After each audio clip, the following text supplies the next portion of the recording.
better get me some alpacas. Once they've hauled everything over to Snezhnaya, make a little extra by selling their wool. Everyone says there's tons. This land holds nothing but promise for adventurers from all If walks ever of you life. find that the animals in Wouldn't you agree? Nodkrai behave in ways you do not understand, just ask me and I will explain. From every corner of Teyvat, including rare north.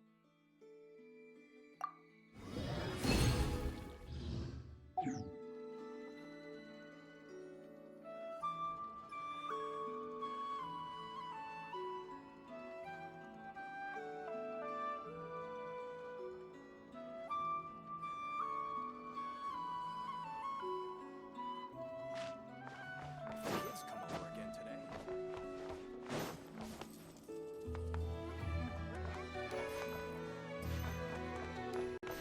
Add app.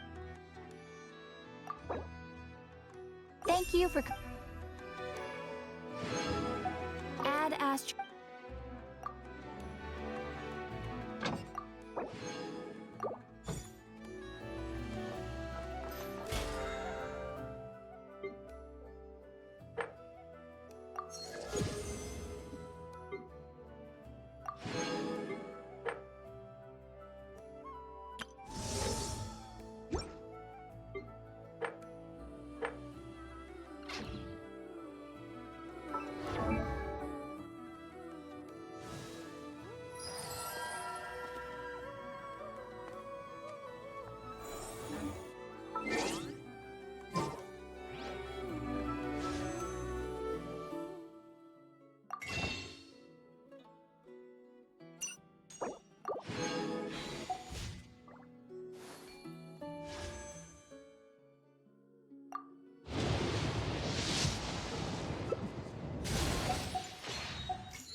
This land.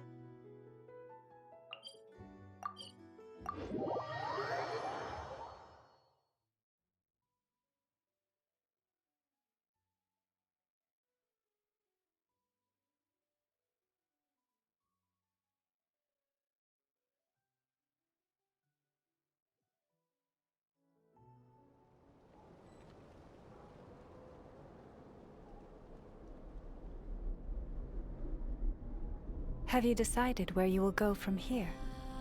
If not, why not find a patch of soft grass and rest a while?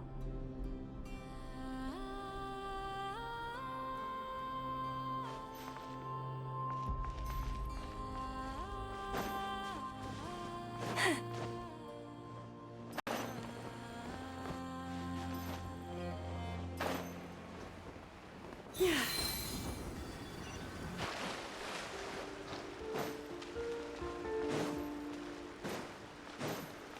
Leave. Defensive mode. Good plan! It all adds up.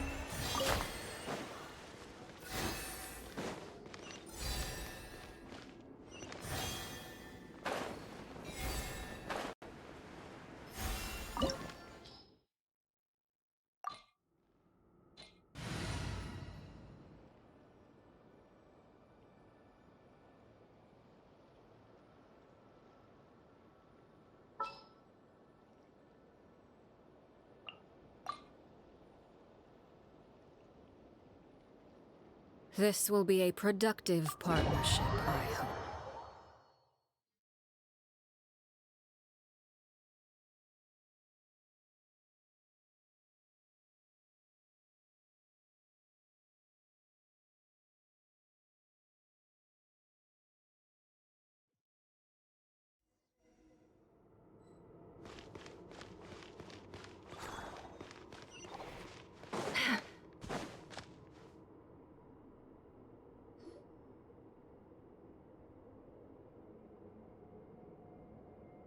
Are these people... Judging by their clothes, they appear to be phantom Hyperboreans from the distant past. That could mean they have some clues about the moon goddess's name, right?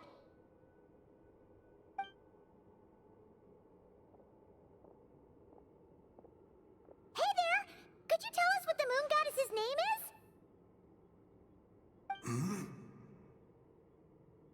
Sorry. That's probably a weird question, huh?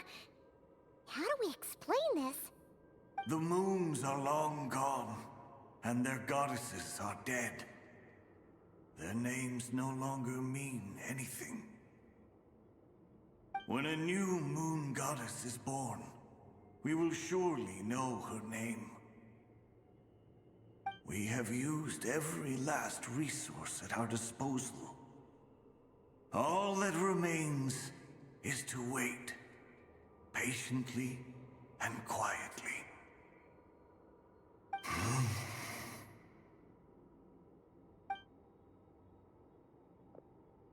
Were the people of the past all this devout? It looks like this phantom doesn't intend to converse with us any further. Surely the new moon goddess he speaks of must be Columbina. Alas, Kutar's birth came long after the age in which he lived.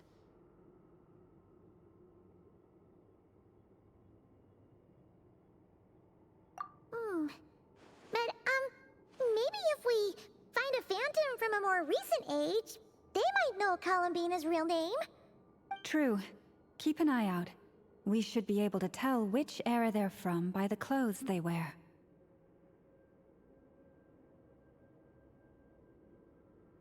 Yeah, you've been pretty talkative this whole time. What changed? Oh, nothing. I'm fine. You all make good points. When the Hyperboreans speak of moon goddesses, they mean the three from truly ancient times.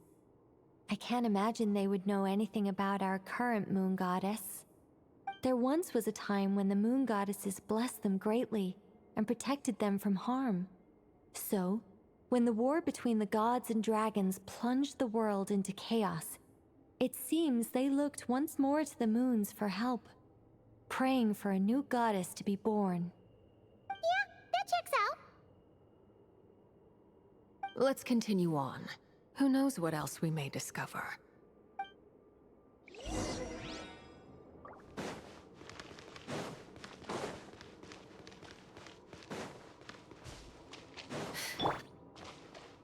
There's a door blocking this path.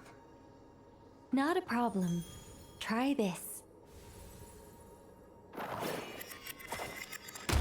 Whoa! How did that door suddenly collapse? This device was maintaining the door's integrity. Remove the core, and the device stops working.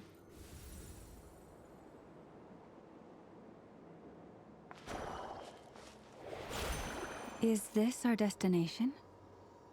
Impressive. More precisely, this is a device that will help us reach our destination. Let's go. We still have a long distance to cover.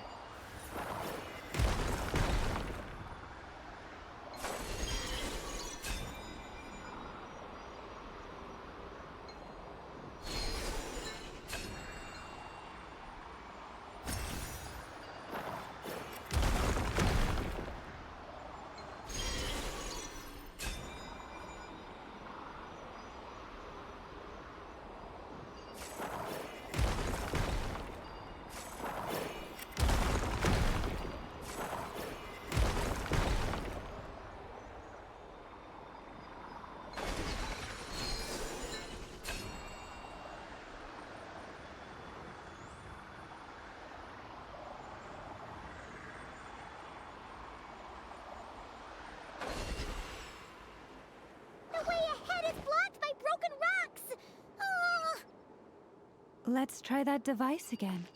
Remember the door from earlier? So it works in reverse, too!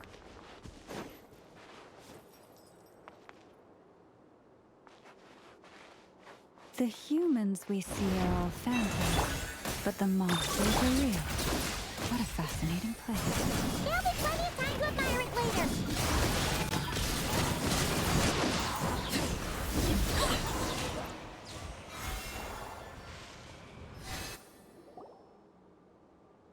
Ooh, there's a whole bunch of artwork in here. Seems pretty old. Nicole, this is probably your area of expertise. What do all these paintings mean? Let me see. To understand these murals requires some knowledge of the history surrounding the War of Funerary Flame. I shared a little of this with Lauma before. Yes, I think I follow. The dispute between the Moon Sisters, the transformation by Nibelung. Oh no, it's no trouble. I'd be delighted to share the tale again. Alright then. Tevat's 3 moons and their goddesses were brought into being by the will of Nibelung, the then ruler of Tevat. But when the heavenly principles came, they changed the world completely, down to its very foundations. The moon goddesses were nowhere near strong enough to challenge this entity. But the heavenly principles did not view them as heretical entities that had to be removed. Essentially, the 3 moons existed to keep this planet alive and operational, which did not directly conflict with the heavenly principles' aims. Nevertheless, the inherent precariousness of this arrangement would soon be revealed. Nibelung returned. Yes. He did, and thus began the War of Funerary Flame, a battle for dominance between Nibelung and the heavenly principles. Discord would soon emerge between the 3 Moon Sisters. One would voice the opinion that they should follow Nibelung, for it was he who first hung the moons in the sky. Another would argue that taking sides in the conflict would only bring the world closer to ruin. There was no telling where it would lead, especially since their creator had returned, bearing the perilous power of the abyss. Nibelung would eventually discover their disloyalty. He had all 3 imprisoned before transforming the moons into weapons with which to fight against the heavenly principles. What? Weapons? Yes, the very moons that had once defended the planet became instruments of death and destruction, striking terror into the hearts of all living things. And although the heavenly principles and the 3 Moon Sisters had once been at peace, it now seemed that the moons posed an unacceptable threat to Tevat. It is possible that the heavenly principles did not know of the goddess's imprisonment. If so, the weaponization of the moons would surely have been viewed as an intentional breach of the peace agreement. Regardless of who knew what, when, the heavenly principles shattered 2 moons and flung the other beyond the skies. Whether the goddesses managed to escape Nibelung's captivity after his fall, nobody knows. But this much is certain. From that day on, the moons no longer belonged to Tevat. The rejection slowly drained their power until eventually they passed away. So that's the full story. You say the moons ceased belonging to Tevat from then on. Why then would Columbina be born here? That is perhaps due to the lingering connection between the Frost Moon, which was not shattered, and this world. You could see it as the 3 sisters' dying wish. They never desired war. All they ever wished for was to protect this land. I see. If the final fate of the 3 goddesses is as you say, then Columbina faces the same grave danger. Our investigation has yet to bear fruit. We must hurry. Yeah, you're right. Let's keep going.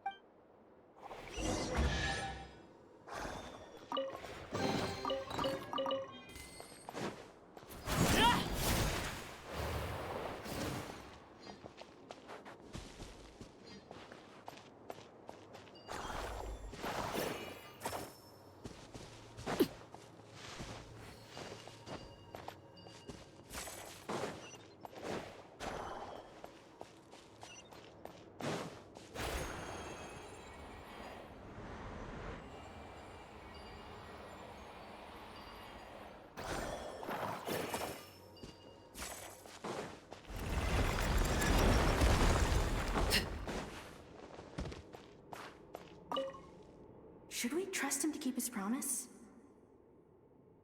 We have to. There's nothing else we can do.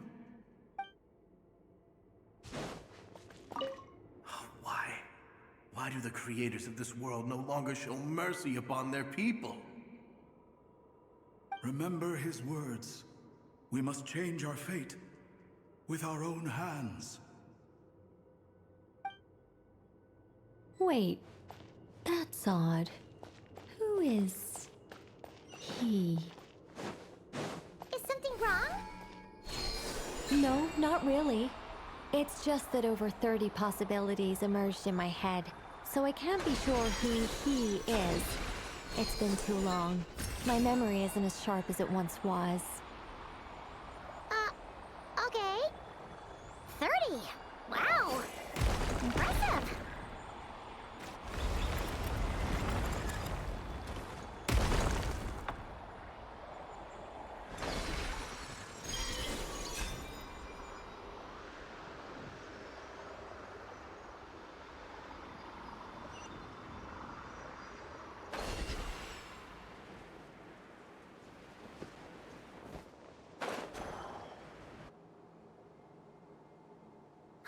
We're finally here. Guessing we'll need to activate this thing? Indeed. I was a little worried about that at first, but as we got closer, I sensed that the Kuvaki within it flows unimpeded. It should be functioning normally. The only issue is how to activate it. It's looking a little worse for wear. What about the cores from some of the other devices we've seen? Can we repair it using those? In all likelihood, yes. I imagine that would have been the Hyperborean's backup plan. Let's look for some cores.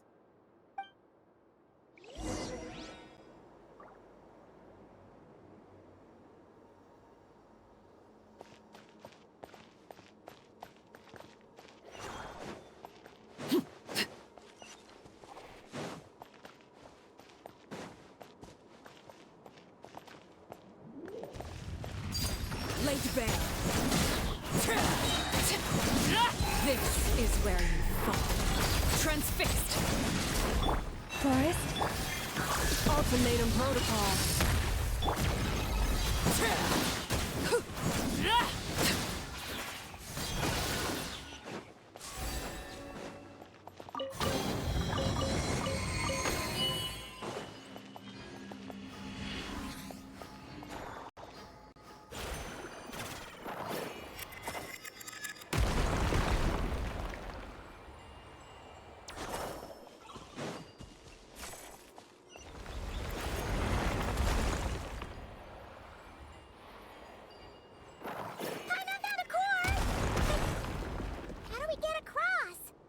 Walk up, then jump down.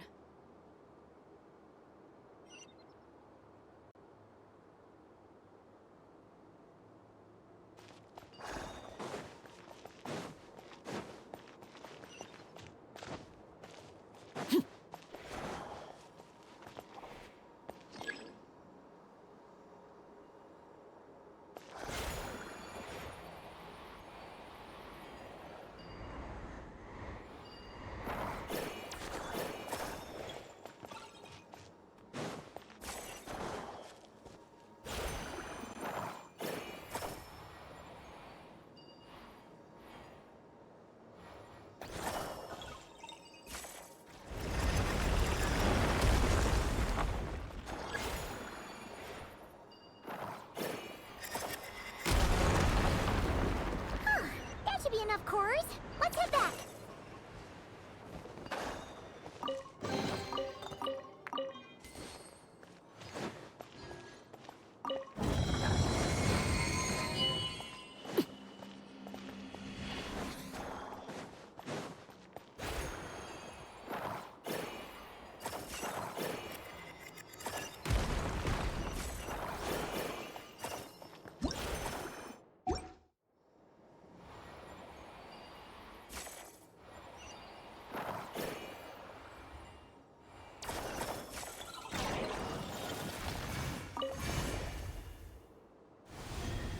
The device is up and running.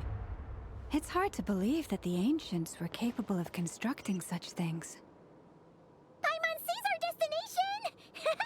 It's right up ahead! Yes, let's go.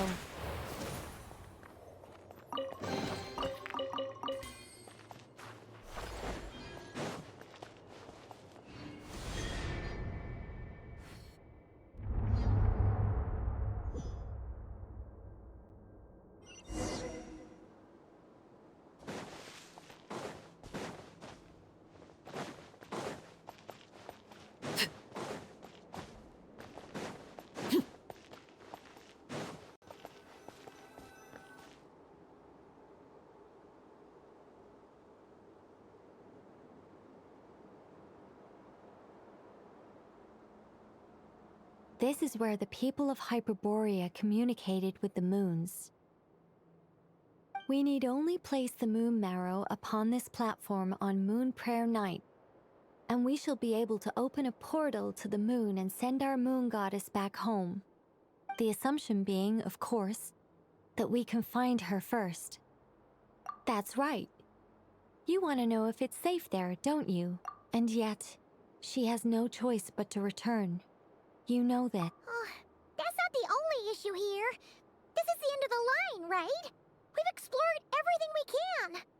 And despite looking at historical artwork and talking to people from Hyperborean times, we're still no closer to learning Columbina's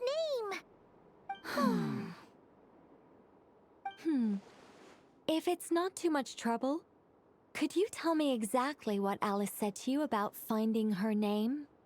Oh, sure. What she said was... Then your first job is to find it. As a moon goddess, I'm sure she must have a name she identifies with. Neither Columbina nor Kutar is her true name, and she's never really accepted either of them. Is it not also possible that she has never had a true name? Not at any point in history? That would be a hard pill to swallow. But at this point, we may have to accept that that is the truth.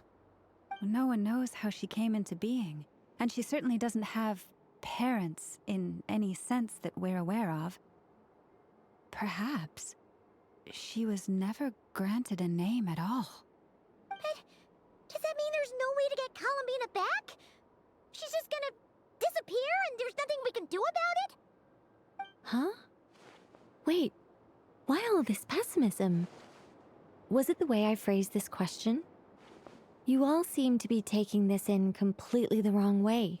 Well, just because she's never had a real name in the past doesn't mean she can't have one now. What? Think about what Alice said again. She never once said that you'd have to find a new name, did she? Are you saying what I think you're saying? Yes. Names are anchors that connect us to the world. If she doesn't have one already, then all we have to do is create one, no? It's like... yes. Traveler, when you first arrived in Teyvat, do you think you would have turned around if someone behind you shouted, "Hey, Tumaini"? But what about now? I understand what you mean. Life is a long journey. Even the friends and family by our side can change over time. When people call you by different names, what matters isn't so much the words themselves, but what they symbolize. And of course, whether that resonates with you. Ether.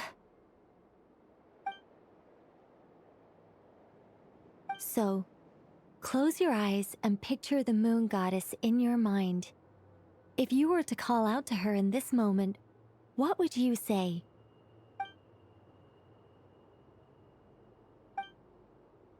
Columbina. Columbina. Paimon would call her Columbina too. Well, she has long forsaken everything that Kutar represents. I think from now on I should call her Columbina too. Well, it sounds to me like you found your answer. Are you sure? Is it really that simple? We haven't found her this whole time, and not for lack of trying. For a journey like this, The process is every bit as important as the outcome. Had you not searched far and wide, rejecting every other answer you were offered? How could you have come to an answer you felt was finally correct? Oh, it all makes sense now. This has Alice's fingerprints all over it. Are you suggesting that Mage knew from the start that Columbina never had a real name to begin with? I can't say for sure. But I can definitely imagine her chuckling in satisfaction somewhere right now, saying, "Ah, what fun." Llama! Your antlers! You should hurry. The festive moon has begun to rise. Do not worry, for when you called the name Columbina just now, I could sense that the power within was enough to summon back the moon goddess. The power within what? The name? Yes. So, the thing is... What's wrong now? This is so annoying.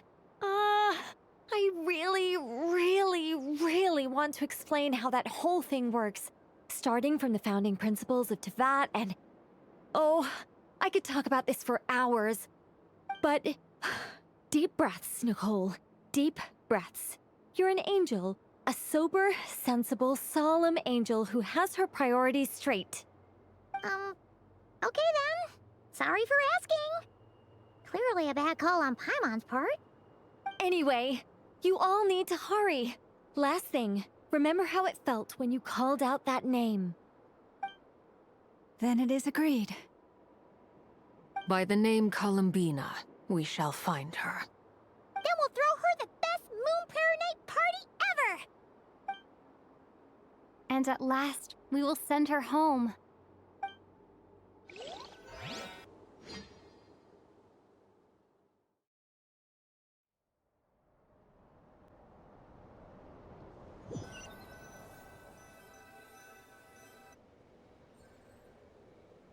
I can barely move anymore.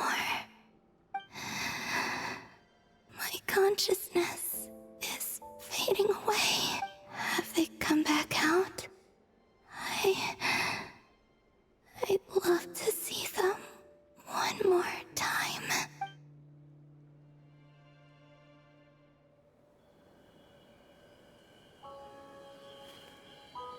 They didn't make it.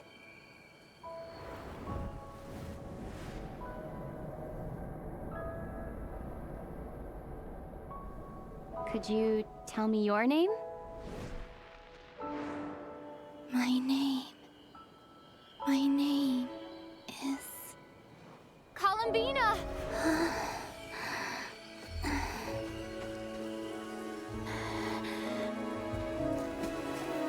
Columbina!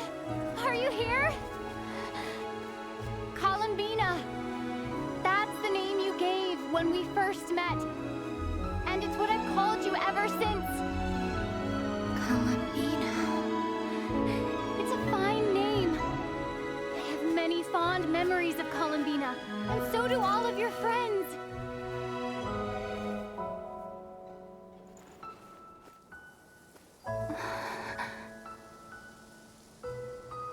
If you like this name,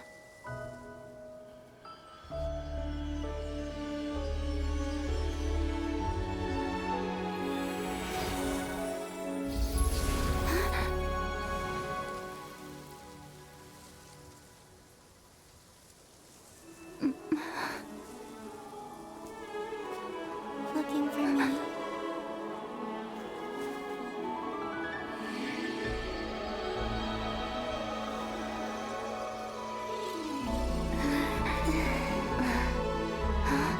I like it. You can carry on using it. My name is Columbina Hyposelenia.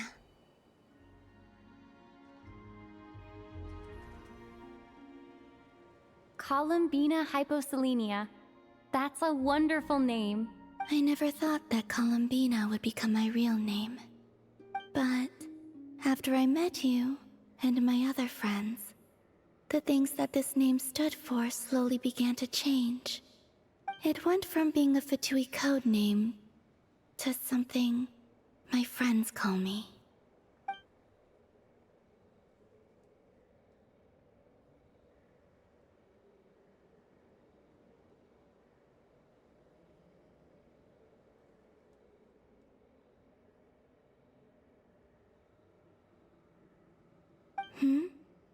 What is it?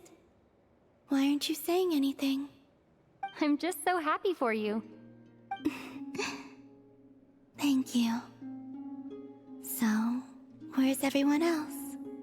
We can go and meet them very soon. Everyone went to different places to try calling your name. Great. I'd like to thank them as well. Everyone's done so much for me. Searching for my name, entering those ancient ruins. Huh? Wait, so you were... Yes, I was there. Not physically, but my consciousness was still holding on.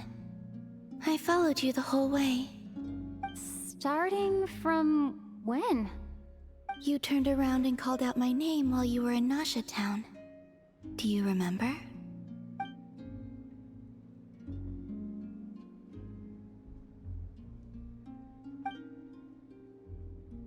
Let's go. We don't want to keep them waiting. Sure. In that case, come with me. But... Hmm? Before that... Could you call my name one more time? Sure. Come with me, Columbina Hyposelenia.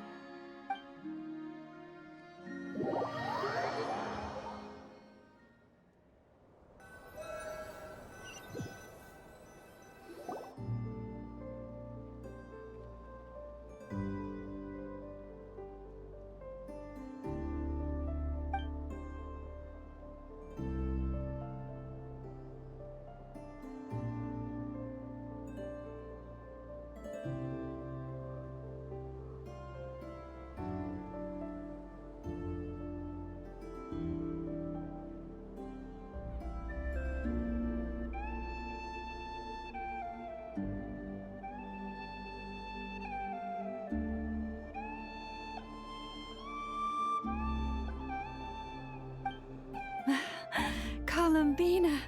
Oh, this truly is wonderful. Llama! I can't breathe. Ha ha! Just in time for Moon Prayer Night. It's good to have you back, Miss Columbina. Yeah, we were worried sick. Thank you, my friends. With your help, I now have a name that belongs to me. Columbina Hyposelenia. Where's the second half from?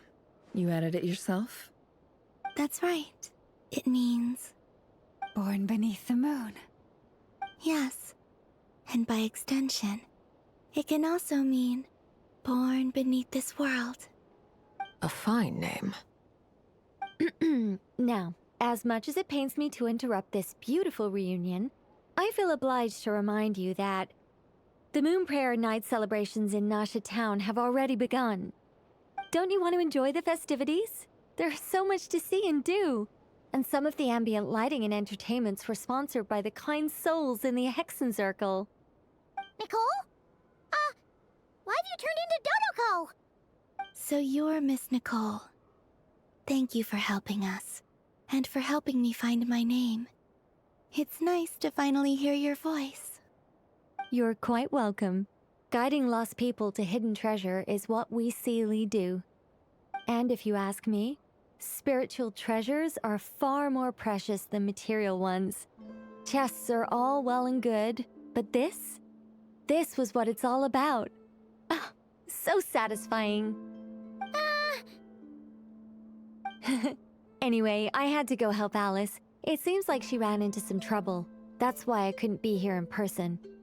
But don't worry, we're with you in spirit. We'll be celebrating right along with you. Keep an eye out for the Hexenzirkel's festive stalls in Nasha Town. I think you'll like what we came up with. Alice said she even managed to rope B in this time.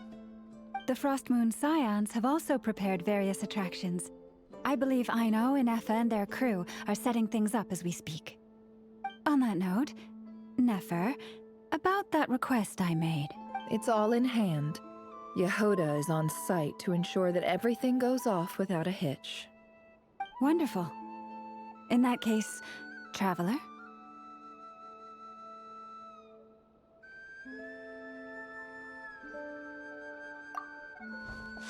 Huh? Come on, Columbina. It's time to celebrate the best moon prayer night ever.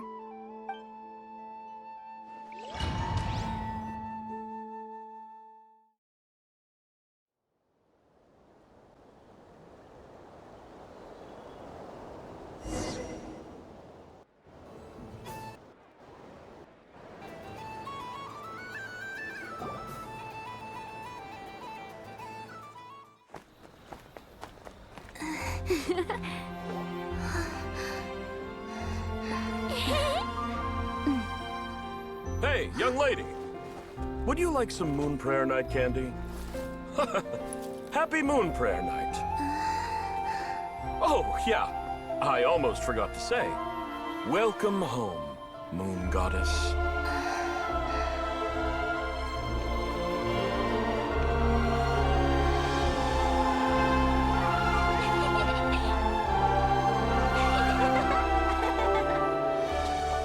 Welcome home, Moon Goddess.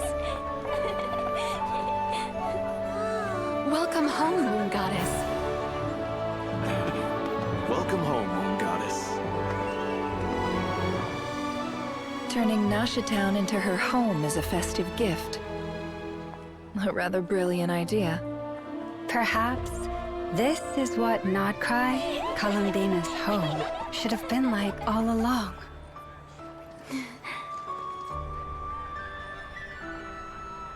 Thank you for the gift. I like it a lot.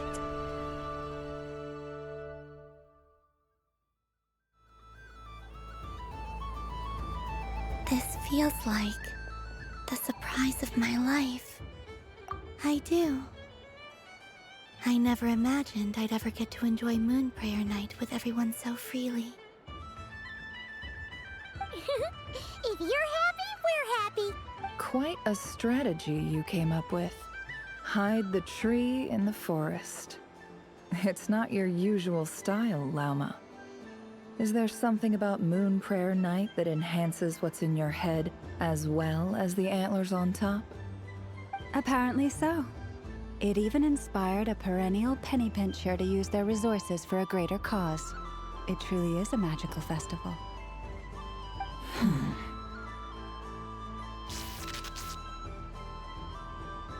I see it now. This bickering is actually a sign of a strong relationship. Huh? What's everyone doing here? Oh! Miss Columbina, you're back! Yes, I'm fine now. Thanks for your concern.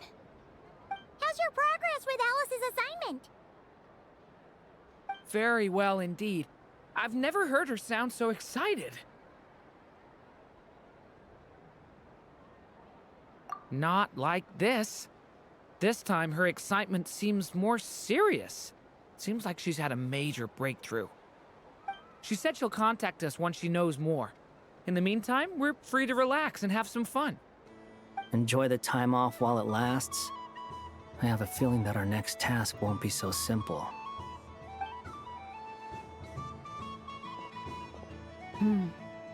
I should go. I still have a few things to attend to at the Frost Moon Scion stall. And I think I'll take a look around. With any luck, this once-in-a-year festival will come with once-in-a-year opportunities. Hold up a second. Where's Varka? I believe he made a beeline for the flagship the moment he entered Nasha Town. Ah, that's Mondstadters for you. They know what they want when festivals roll around. Goodbye for now, Columbina. I hope you have a wonderful night. I will.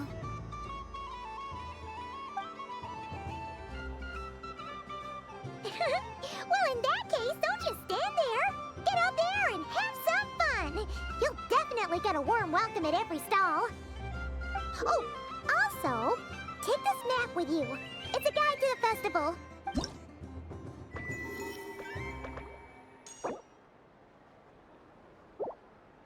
The Frost Moon Scion stall is over here.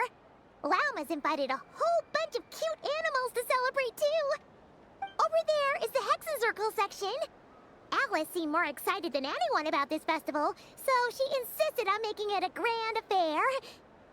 Oh, and then there's the Nasha Town local specialties, including... Actually, forget that. Better if you go check them out for yourself. Thank you. It looks like a lot of fun.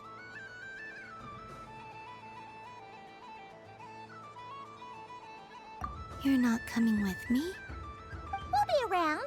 But don't you want to browse by yourself for a bit first?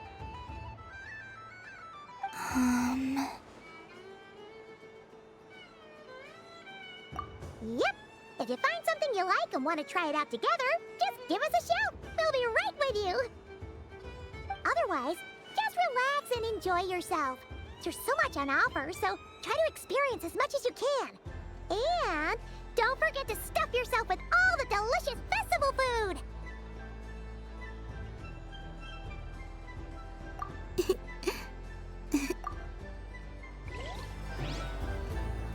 Where should I go first?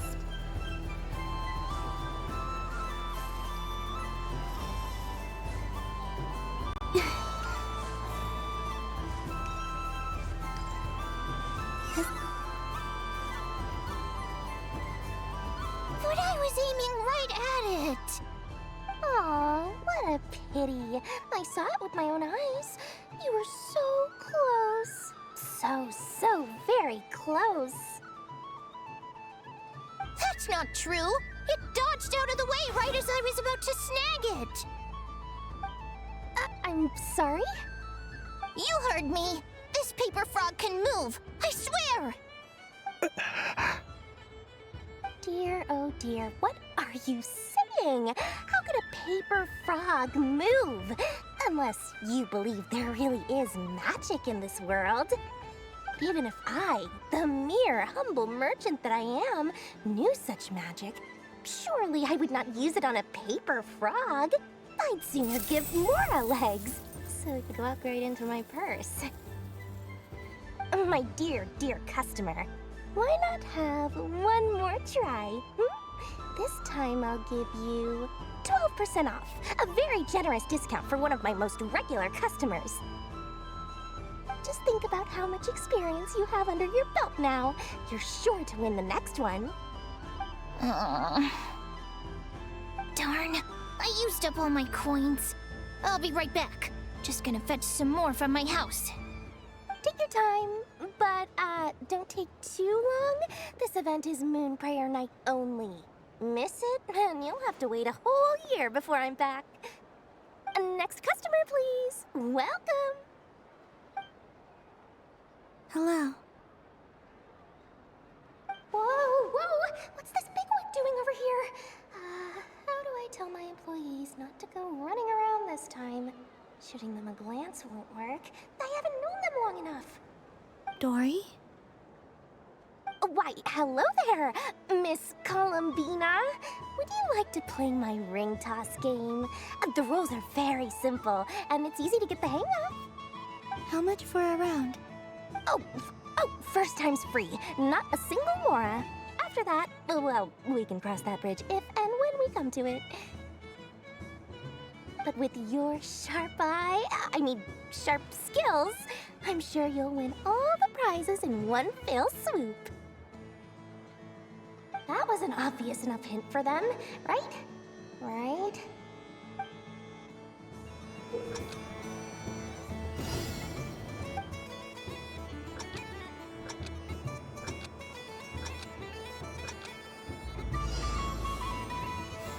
Here comes the ring! Oh, Peanuts.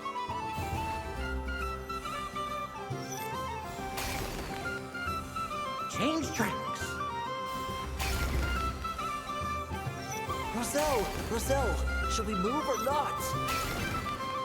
Just a tiny bit. All right, then I'll...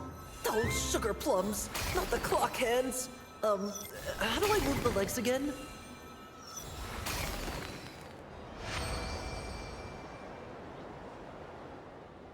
Let's see now.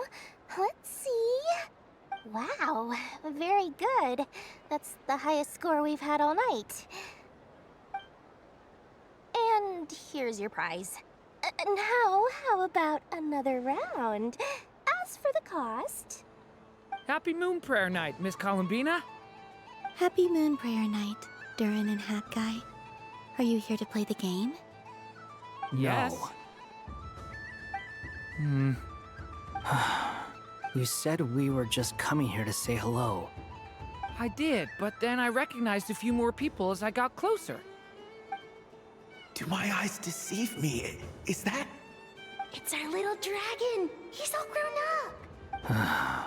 Someone's popular. Well now, since you came all this way, why don't you try out this lovely game we have going? First try is free! He'll have a go. I'll pass.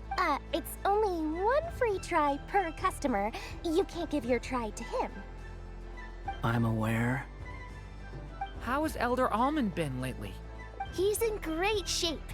He goes for a run in the forest every morning to stay fit and healthy. He tried to go boat racing with Firecracker a while back, but he couldn't even make it onto the Lotus Leaf. Firecracker was in fits of laughter. How about you, little dragon? Can you still fly? Yes, I can. But you've become less chatty. Has growing up been tough on you? We call that maturity. You know, the thing people sing about. The knight wields a sword of stone to defend those hearts that are made of gold. Stone is very heavy. That's what keeps him from talking too much. That's awesome! I want to be a knight when I grow up too. Ring, here I come! Ha! Oh, the hat-wearing man. I never thought I'd see you again. You seem more determined than when I saw you last on the train. If you say so. Oh, I do say so. The people you once helped see it clearly. It's because you are once again on the right track. May the engine in our hearts propel us to the station of our dreams. I can move! I can move now, Roselle! What are you doing, running into the rings like that? You got them all so quickly! I have never seen anything like this in all my travels. Is this guy actually an old friend of theirs? But how? They're origami animals and clockwork people from a fairy tale. Getting to know them would be quite an arduous task, unless they share a hometown? I have to get to the bottom of this. Next time I see the Great Mage Alice, I shall demand answers. Thank you, Dory. I had a lot of fun. Now for your prize. Where did I put it? Give me a moment to dig it out.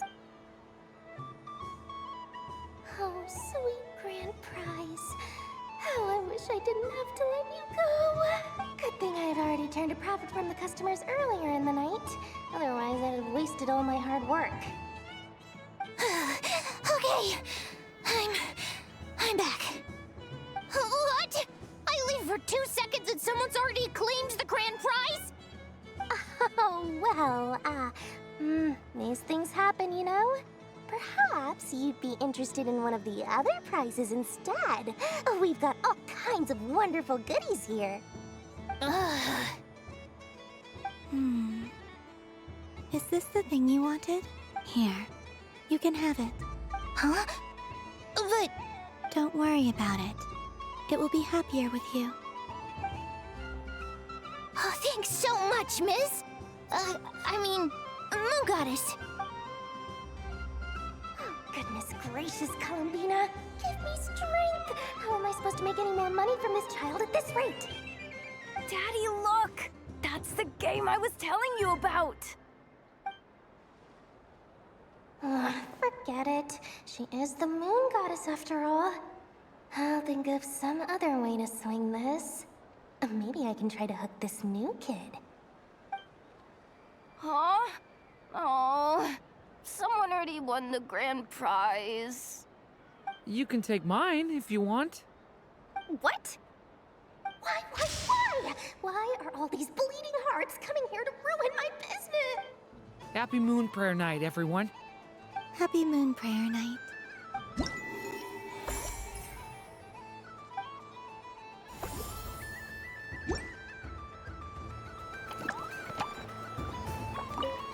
If all the prizes are gone, I might as well close up shop for the day.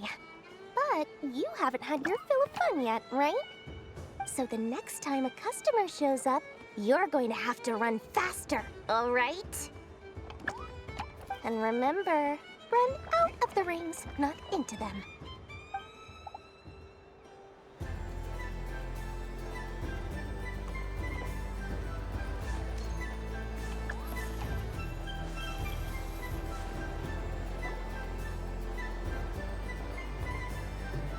Dodoco's Whirligig! Come check out Dodoco's Whirligig! Ah, welcome home, Moon Goddess. Might I ask what this is? Ah, it's a very special amusement sponsored by the great mage herself. Ride on a soft and furry Dodoco and embark on an unforgettable adventure. I say that, but I'm just following a script here. Who is this mage, anyway? And what the heck is a Dodoco? I'd like to ride. No problem. But, are you by yourself? Is that not okay? Oh, no, it's fine. It's just that each Dodoco can accommodate 2 passengers. Would you like to bring a friend along? My friends... That should do it. Now, we just need to get everyone else to draw something on it too. But we gotta keep it a secret from Columbina. Traveler.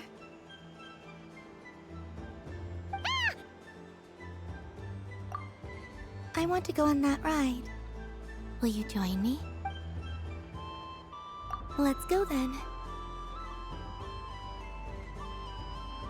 Don't worry. Paimon will do the rounds. You go have fun. All right. I think we have to wait in line over there. Please take your seats. For safety reasons, you mustn't try to leave the ride before it comes to a complete stop. All right, you're all set. I wish you both a wonderful journey.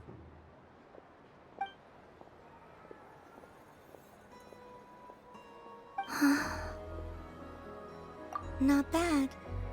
It reminds me of riding a moon lane. Sometimes, the Kuhenki circle around me like this, playing their beautiful melodies. Yeah, I'm going to miss them.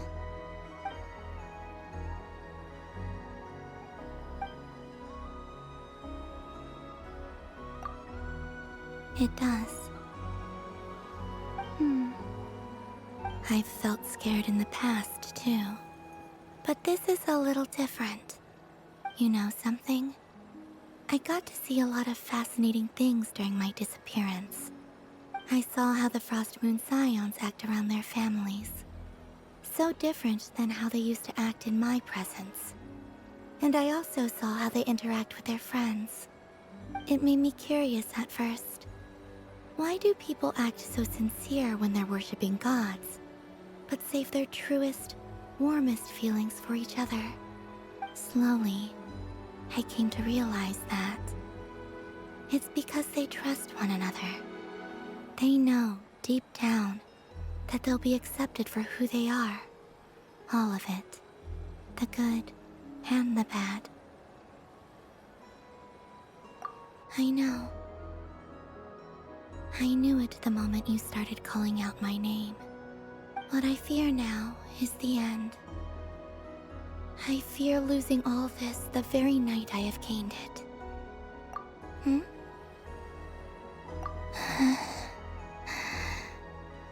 Thank you for this conversation. Thank you for listening to me. Don't worry.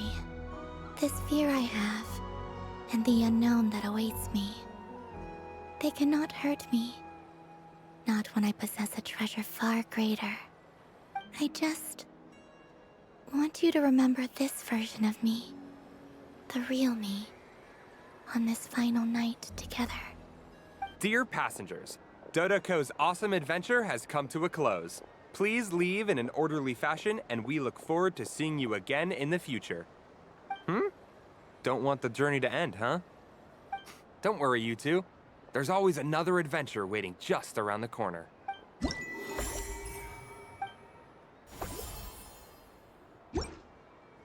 So this is the Frost Moon Scions area. It feels very familiar. But everyone looks much happier. Wow, the Frost Moon Scion stall looks kind of plain, but it's pretty cool once you get into it. I don't go to Hisi Island much, but it's got that, like, old world cultural feel.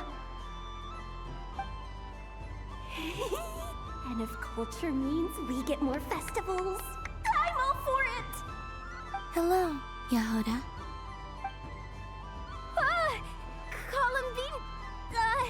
Hello, Moon Goddess.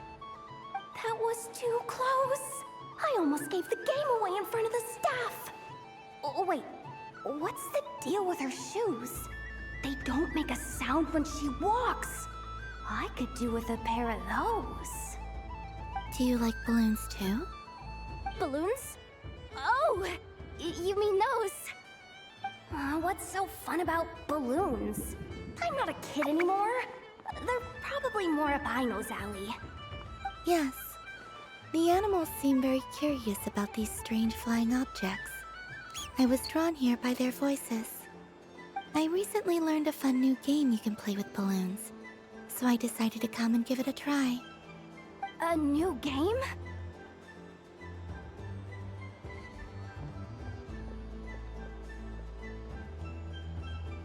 Hello.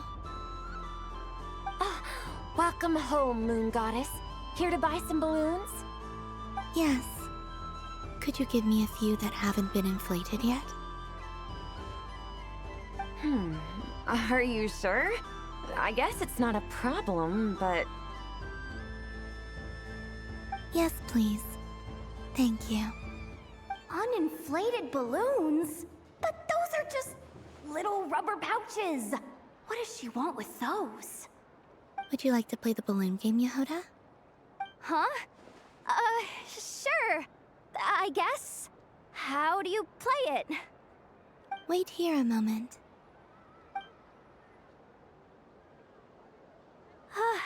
Oh. This is so weird. What have I got myself into now? I thought I saw Columbina nearby. Uh-oh!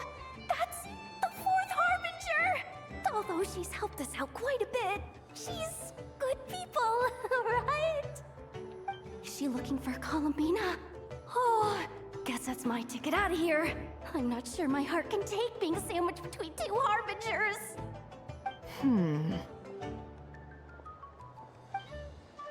Which stall is she checking out? Oh, it's that other Frost Moon Scions one. Try on the headgear, see what it's like having antlers or animal ears for a day.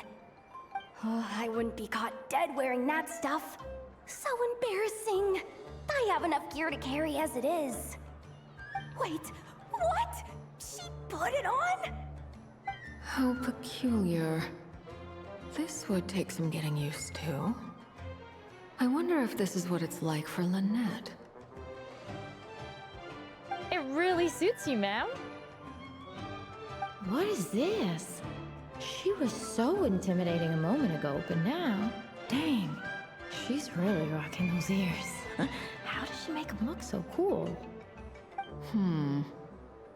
I suppose I may as well keep them on for now. All part of the festive experience. She's coming this way. do you do, Miss Yehoda? Oh, jeez. Don't talk to me while wearing that thing. Where am I supposed to look? Oh, hey there. I'm looking for Columbina. Have you seen her? She just... Huh?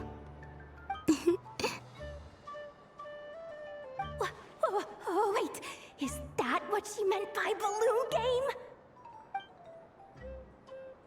Yeah.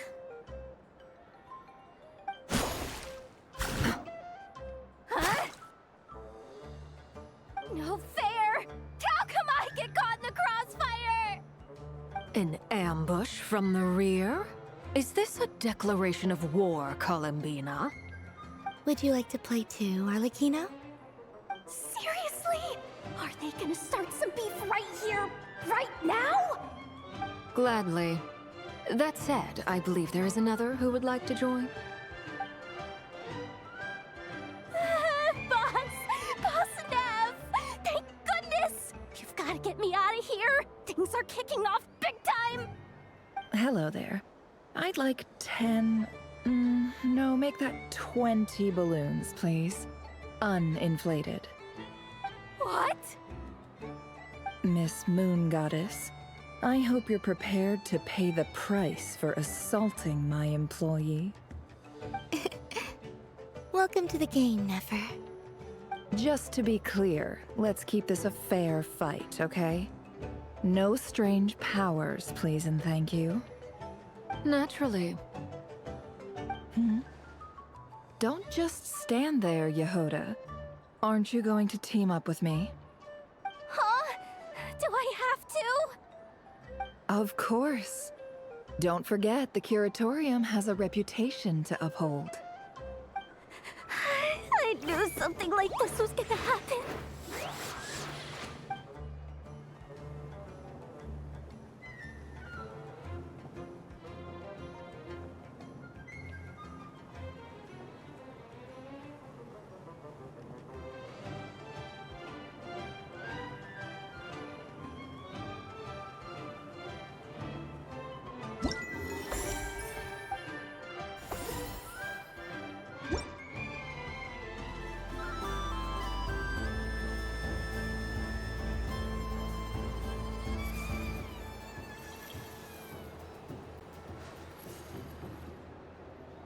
Days.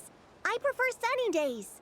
Ah, well, you are as warm as the sun itself, Moon Goddess. Very well. I believe your spirit animal has to be this most adorable chic badger. Wow! Thank you, Mr. Talking Magic Lamp. Have a very happy festival, Moon Goddess. Lance? That's you, isn't it? Shh. It's our little secret, my dear traveler in Paimon. Okay, sure, but why are you here selling sugar sculptures? Everyone celebrates in their own way. After gazing into the abyss and spending time around gravestones all year, what better way to relax than to see sunny smiles on the faces of the living? Besides that, I like to think of myself as a fair judge of character. I dare say matching personalities to confection suits me rather well. That's not what Paimon was talking about. Aren't you afraid that your true identity might be exposed? Should I be? There is all manner of magic in the air this moon prayer night, thanks to the work of the great mages. I see Miss Columbina is hiding in plain sight. Why should I not do the same? Why miss this rare opportunity to enjoy a special evening in my true form? Fair enough. You got a point there. People who don't know you will probably think you're just a talking lantern. Well, now that we see eye to eye, what brings you here? Not a search for your spirit animal, I presume? Ah, well, actually... Here, see for yourself. Oh, this is... How wonderful. A beautiful idea. Yeah, we just met Barca, and he said that having shrine section was kind of boring. So, he did your bit for you. Ah, Varka. Ever the maverick. I see his artistic skills are truly one of a kind. In that case, I shall paint something on Mr. Albedo's behalf in a short while. What? Why not now? Ahem. Welcome home, Moon Goddess. Phew, that was close. Hello, Twins. She recognized you right away! What keen eyes you have, Miss Columbina. Especially considering they are shut. I did not see you. Rather, I sensed you. I can sense the fluctuations in Kuvaki all around me. One would expect no less of the Moon Goddess. Might I interest you in some candy? Yes, please. Excellent. I shall make some for you right away. Hmm? Something the matter, Miss Columbina? What about my spirit animal? All the other children carrying sugar sculptures are talking about it. Wait, is she taking the test seriously? Ah, my apologies. How could I neglect that? You are quite right, Miss Columbina. Every one of us has a magical creature living in their heart. Would you permit me to help you find yours? Yes, please. Do you prefer the day or the night? Night. Which of the 4 seasons is your favorite? Winter. Think of a perfect day. What is the weather like? Sunny, rainy, or perhaps cloudy? Rainy in the morning, sunny at night. What kind of answer is that? Forests, lakes, and open seas. Which do you prefer of these? I like them all. Imagine you opened your very own shop. What would you sell there? Moonlight, I think. Wow! Paimon would totally shop there.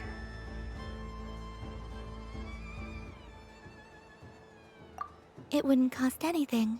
You'd just need to visit. Aha! I believe I know what your spirit animal is. Here, for you. Oh, it's a Kohenki! Indeed. A free-spirited being with a deep love for all things here in Nodkrai, who selflessly lends her aid to as many people as she can reach. It is the perfect fit for you, Miss Columbina. Thank you.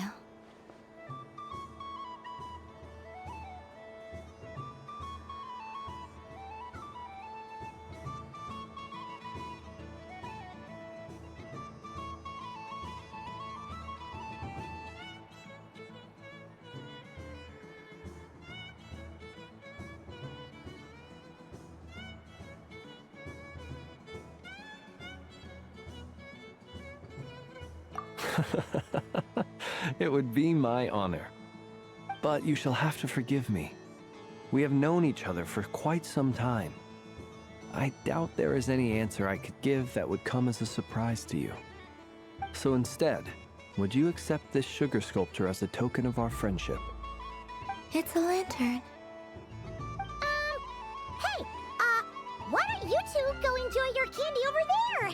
Paimon wants to try out this spirit animal thing too. Right, Flint's? Come on, play ball. I get this drawing done. But I want to hear Paimon's answers. Ah, but it'll probably take ages. Paimon's a complex soul. And we don't want your candy to melt while you wait, huh? Oh. Okay then.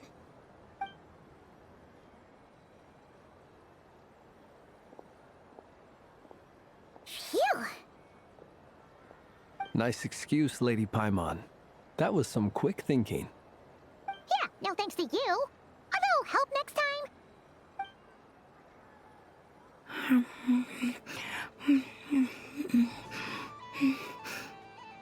It's sweet. Is that Laka berry? I wonder what flavor the traveler got.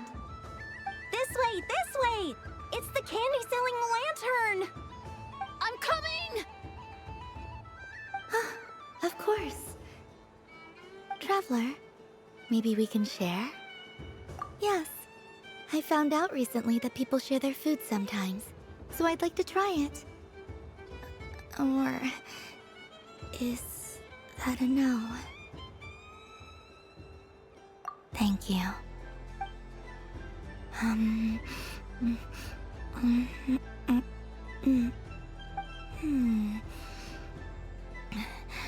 Yours is a little more sour than mine. Here, you try it.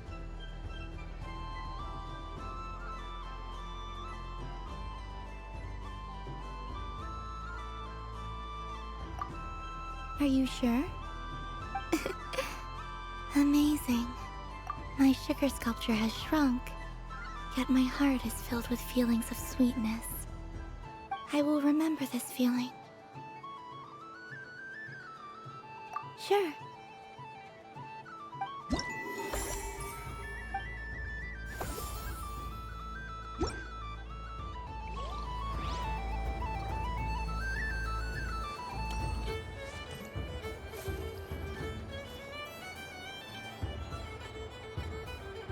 I wish for a never-ending supply of laka berries. What a humble wish. Probably written by a child.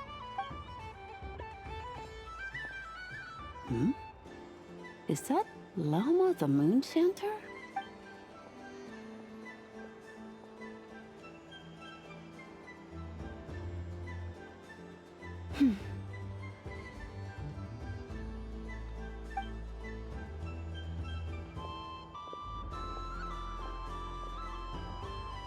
I wish that the long plume ibises would stop biting me. Oh dear, poor Lauma. All right, I'll write that one down for you. I got it. While everyone else is celebrating Moon Prayer Night, you're as busy as ever. I don't mind. It's rewarding work. A good kind of busy. My antlers are at their heaviest tonight, and the Kuvaki waves are especially strong. But as I help these dear friends hang their wishes up, I feel a great peace within myself that is hard to describe. You see, they're all such beautiful wishes, and they are ones that we can fulfill by our own strength. Do you blame me, Llama? I want to hear your honest answer. It is by the help of so many people that I can return to the moon. But I feel as though I've hardly done anything in return. You've done plenty, Columbina.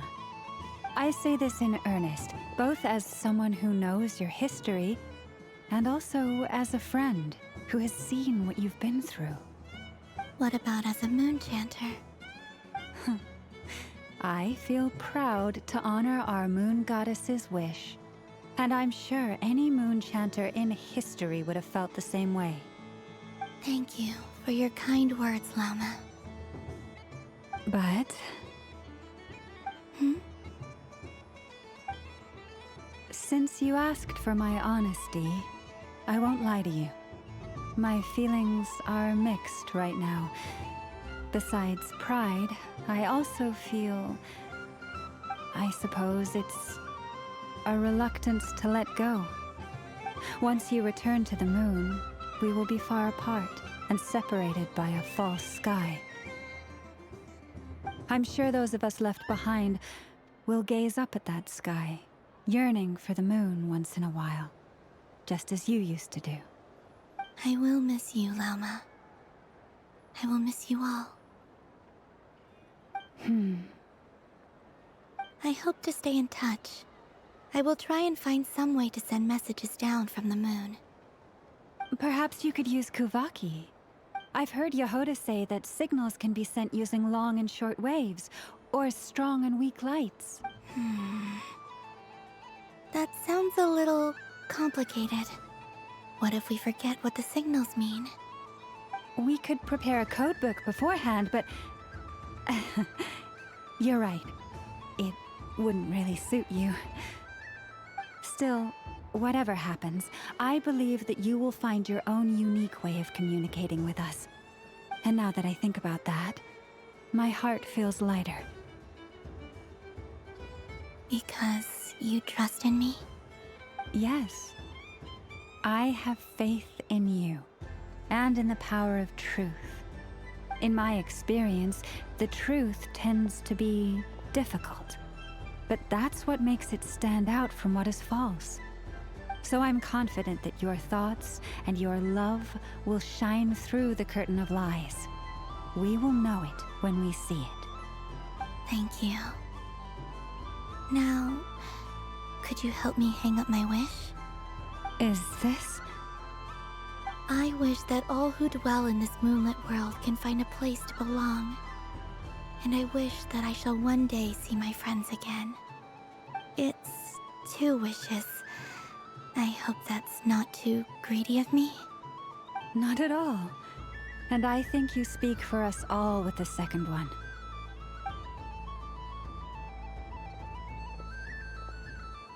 I shall continue to pray until the day that all of these wishes come true.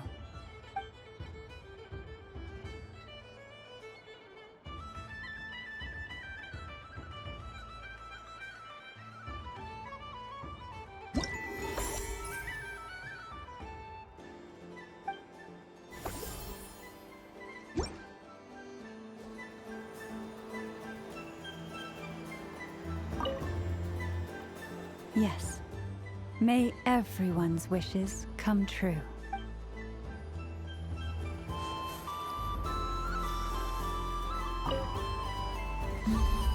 What's this? Should I give it a try?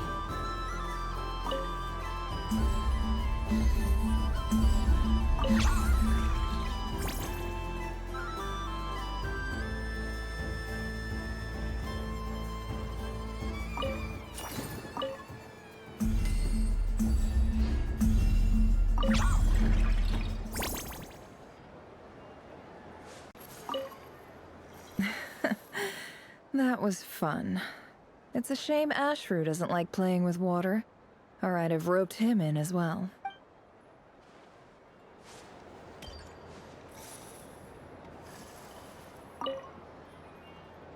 I've seen Linny and the other children play this game before.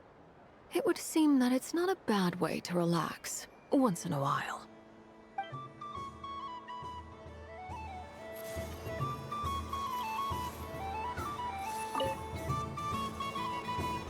Welcome home, Moon Goddess. Would you like to try on some animal-themed headwear? I always hear Lauma saying how heavy her antlers are. I wonder how it feels. Let me give it a try. Oh my! It really suits you. It's a little itchy, and it's hard to turn my head. Should I keep wearing it?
How does this look?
Welcome home, Moon Goddess. Would you like to try on some animal-themed headwear? Which one should I try? Should I keep wearing it?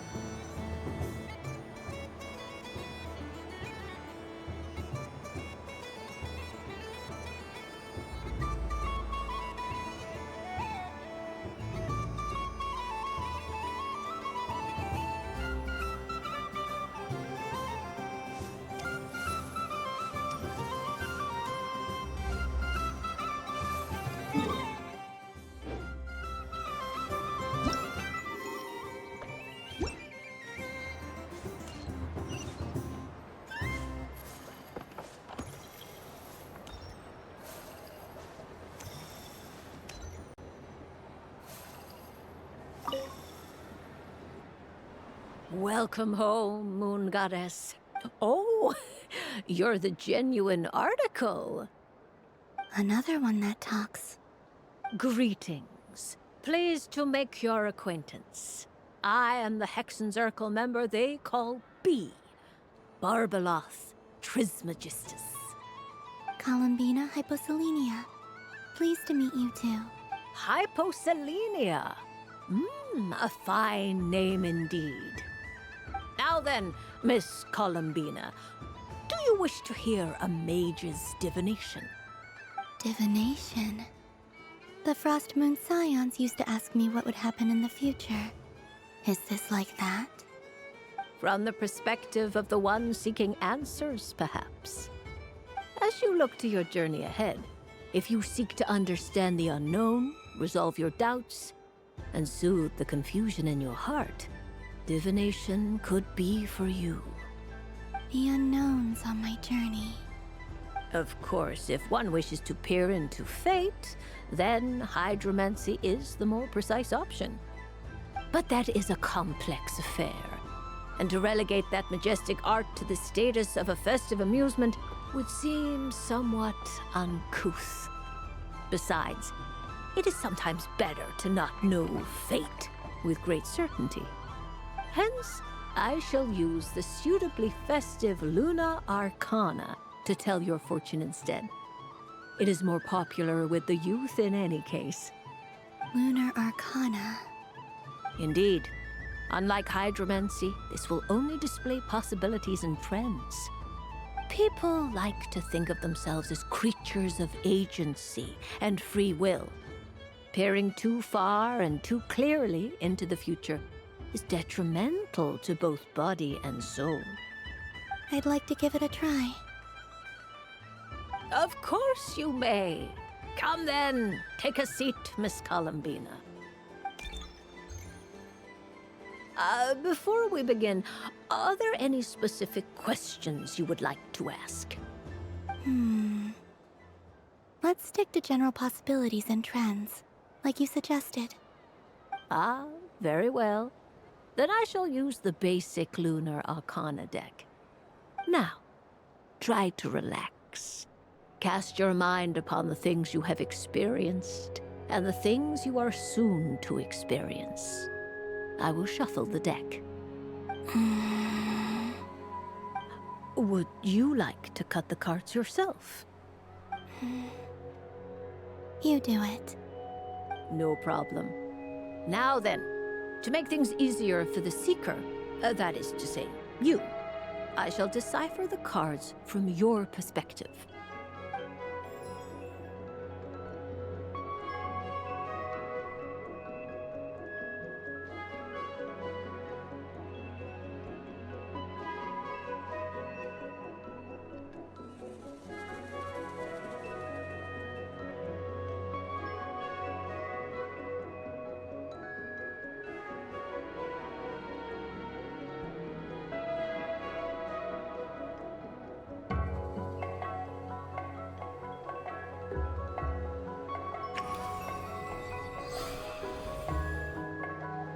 Please, draw the first Lunar Arcana.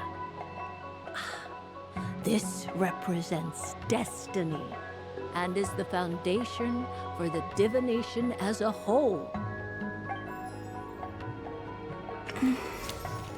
Now, draw your second card. This will stand for the past, the sum of all your experiences that have come before. And now the third Arcana. This is the present, your interpretation of the current moment.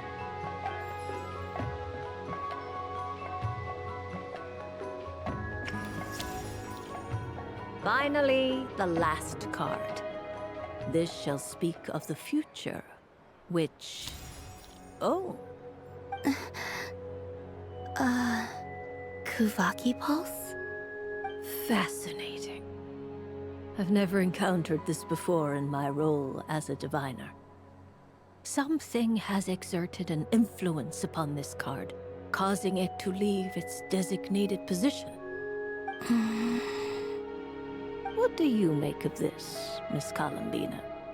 Perhaps this is the guiding hand of fate in action. Of course, if you wish, you can choose to deny the validity of this card and draw the future for yourself.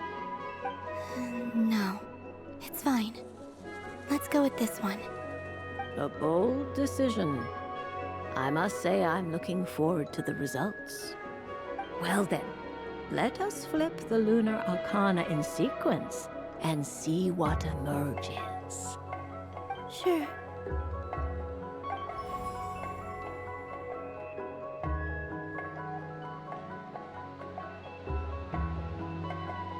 First, Destiny. No surprises here. The card that represents yours is the moon. The moon. Indeed. The moon can represent the truth at some times, but deception at others. False peace, destructive calamity, and the world-changing power that lies within. When the moon is placed on the destiny tile, it indicates that your destiny is not what it may appear on the surface. Instead, it may yet have a hidden side. It symbolizes a journey through the fog, fraught with uncertainty and deception, where one must face inner challenges head-on. I don't understand. Patience, my dear. This is but the first card, which serves as a basis for the interpretations that follow. Our divination will only grow clearer from here on out. Now then, flip the second card, the one that speaks for the past. Ah, the Hermit. but inverted. Inverted? Yes. The hermit symbolizes solitude, introspection, and the pursuit of truth.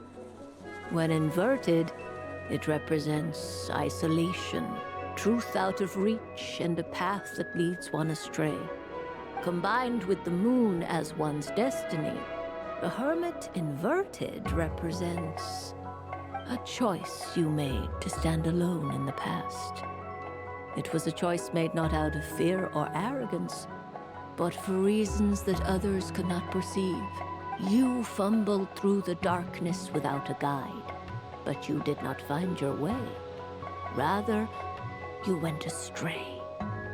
More than once, it would seem. Is this about how I became Kutar despite not wishing to become a god?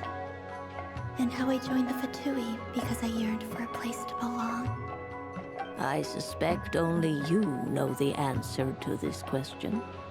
All is not lost. The past is in the past, and so it shall remain. Shall we look into the present now? Oh my. The Lovers. One of the most interesting Luna Arcana. What does this one mean? This means that you have had an unprecedented emotional experience. The joy of finding your soul becoming intertwined with that of another. A precious and wonderful thing indeed.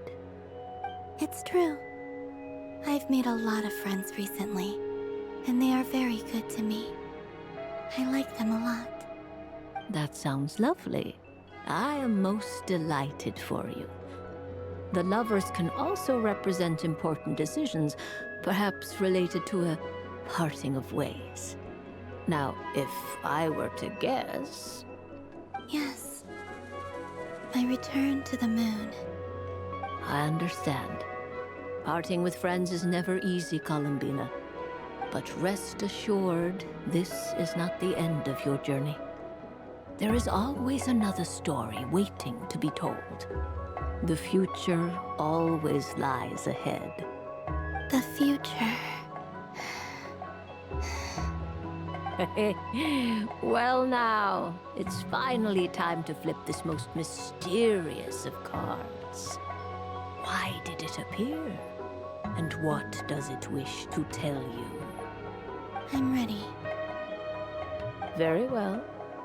Flip this card and see what lies on the other side. Oh. Miss Barbeloth? What is it? This card is death. That doesn't sound very good. It depends on how we interpret it. It is true that it can represent an agonizing death, a complete and utter end, but at the same time, it can also represent rebirth. Do not forget that your destiny card is the moon. That lends your future many different potential meanings.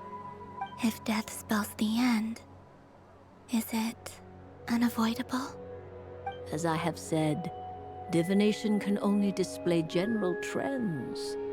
It is a rough guide, but it does not show predetermined outcomes. Allow me to summarize it for you. In the past, you may have lost your way, but now you have gained new connections and new strength. You now face an important decision, one that may bring about a great change in what is yet to be. This change might, in turn, be the end of all things, or their beginning. But remember, everything is subject to change because of the moon present in your destiny. You must see the truth clearly and face your innermost thoughts. The truth. My innermost thoughts. Thank you, Miss Barbeloth. Don't mention it. Some people dislike divinations, for fear of glimpsing an ending to their story that they wish was not so. But I can see that you're different. The result of this divination will not sway your decision.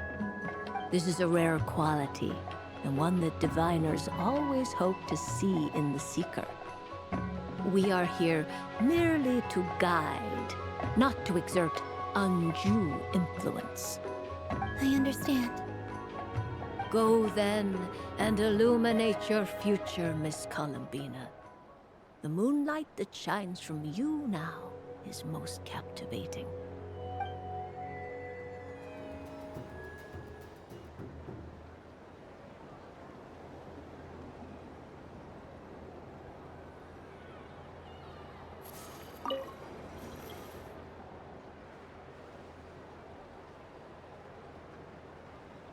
I wouldn't say it's unfair, exactly. I mean, your voice goes right into people's heads. How would you explain that to the kids? You can't just explain it away as magic. Is something the matter? Ah, Miss Columbina! No, nothing you need to worry yourself about. Ah, impeccable timing. Stick around for a second, Miss Columbina. I need your input on something. This self-proclaimed Knight of Justice has yet to give me a satisfactory answer. I, for one, would like to hear your verdict on the matter. Hey, now, I left the flagship just to help you out, Miss Nicole. What's going on? So Alice and I are both using long-range remote control spells that work on similar principles, allowing us to attend this festive fair in Dodoco form. Sorry, let me backtrack a little. While similar, there are some key differences.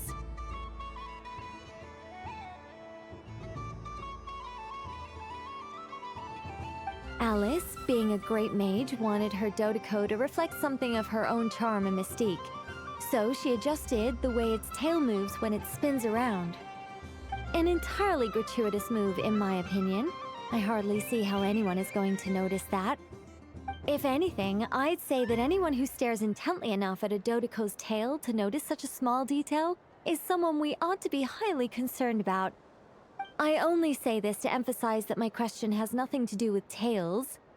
Now that we're clear on that, why is Alice's Dodoco permitted to interact directly with the children celebrating Moon Prayer Night, while mine is not? Your voice speaks directly into people's minds. See? Exactly what I said.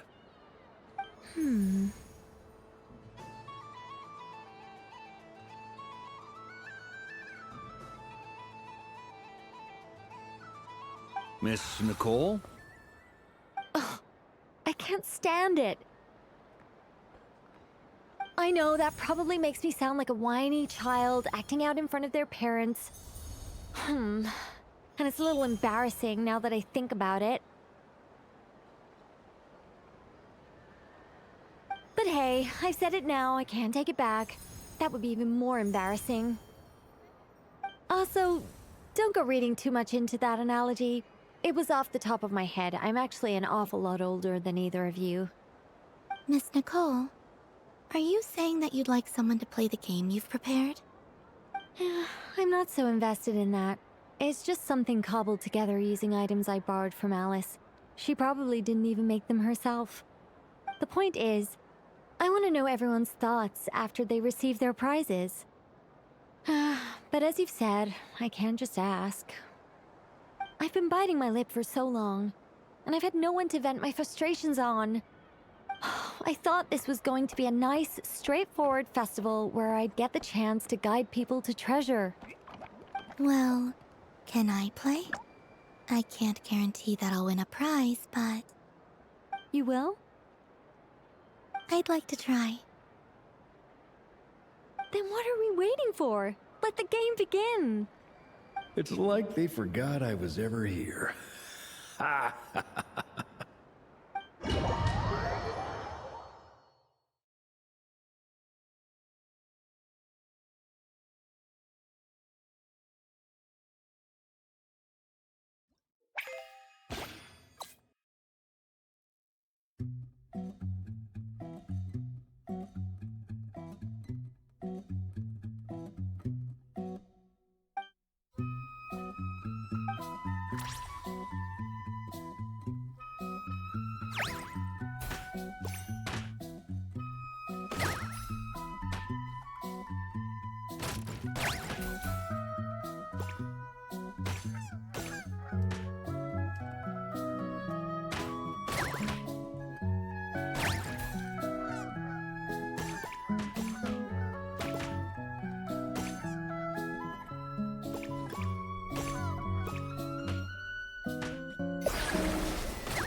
Congratulations, Miss Columbina!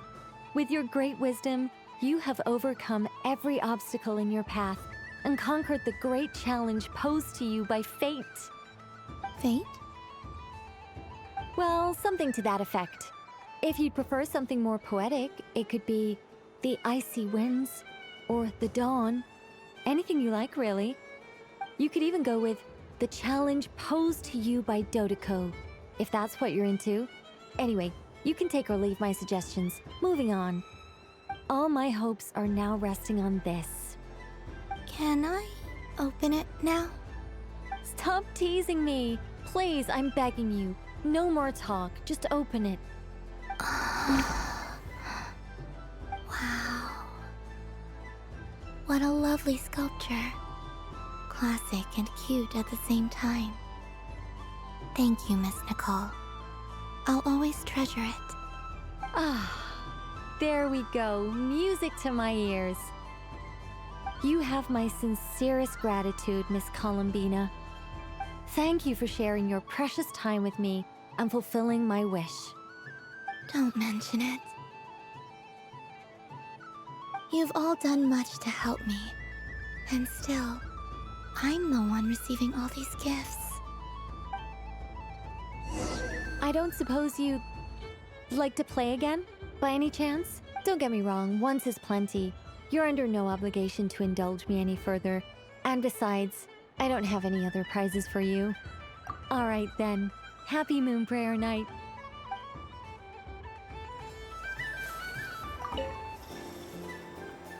A soft and furry creature that bounces and jumps. Welcome home, Moon Goddess. This one talks too. Allow me to introduce myself. I am a Dodoko from a distant archipelago, the most mischievous of all my Dodo brothers and Dodo sisters. When the going got tough, I powered through, and when I met obstacles, I boomed them away. That sounds like a lot of fun. Doesn't it just? Oh, but then the trouble started. Recently, I found a lovely beach, the same beautiful jelly color as my hometown, and so I dove in to have a look. Only to find it overgrown with seagrass and nasty little spiky fish everywhere, looking to turn me into a Dodoko kebab. I made it back to shore by the skin of my teeth, but my tail was sorely hurt. Couldn't you just boom them away? Oh, I wanted to, believe me. But I've heard that you, Moon Goddess, can understand animal speech. The last thing I wanted was to cause a gigantic fuss and get taken to court by a school of spiky fish. I'd be driven out of these waters for good, and my winter holiday would be ruined. And so, dear Moon Goddess, I was wondering if you might lend me your allegiance. Are you roping me into a crime? Oh, let's call it a once-in-a-lifetime carefree adventure. Does that sound better? All the festival goers tonight are dressed up as the Moon Goddess, but there's nothing to say that the Moon Goddess can't disguise herself as a Dodoko, is there? Besides, this is your home. You should be free to be whoever you wish. I'm afraid I'm not well acquainted with Dodokos, Madam Mage. Oh, that's quite all right. We Dodokos are innocent, happy creatures with a free-spirited nature.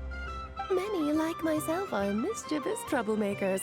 Others are lazy souls who like nothing better than to lie down on a nice rock and take a nap.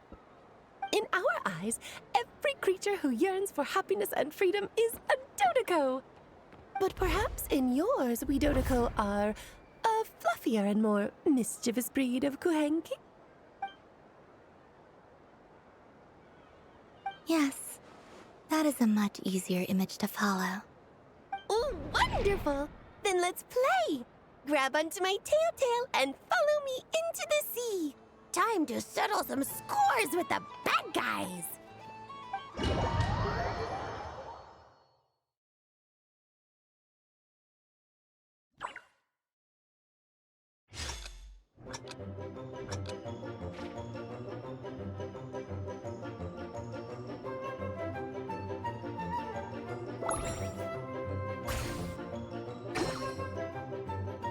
Ooh,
a remarkable talent! So, what do you make of it?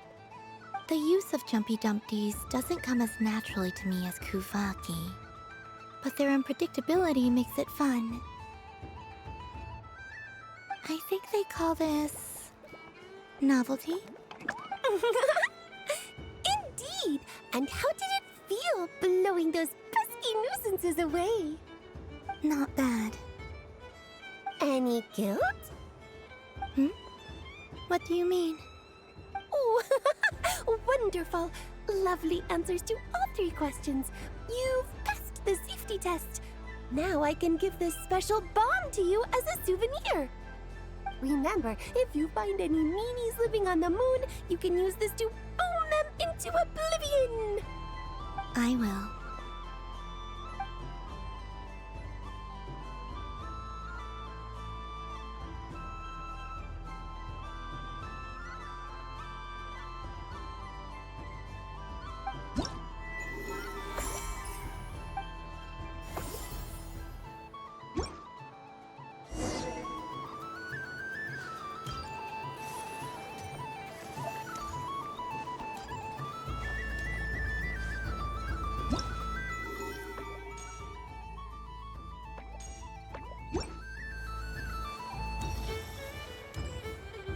There are so many attractions here.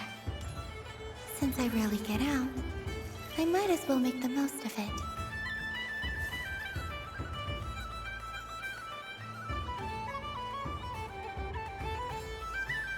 This doesn't make any sense. How am I losing every single time? Wait, Inefa, you're cheating, aren't you? Yeah, that must be it. I am not cheating, Aino. Uh-oh, sounds like Inefa's turning into a big baloney bot. I think it's time for some serious maintenance.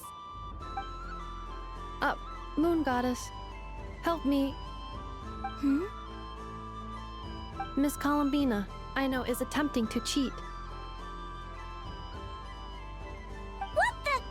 I'm not the cheater. You're the cheater. How dare you throw it back at me?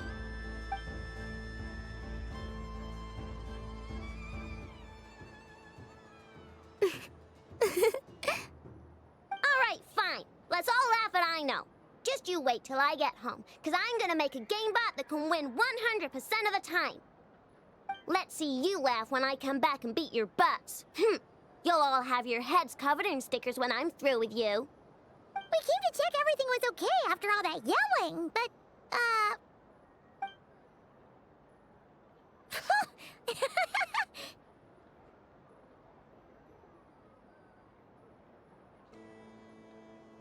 Whatever it is, it sounds like cheating is allowed.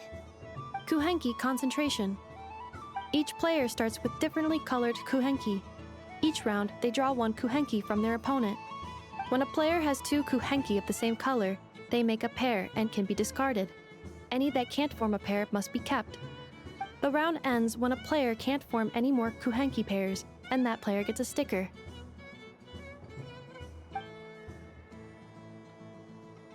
Ooh! Can 4 people play as well?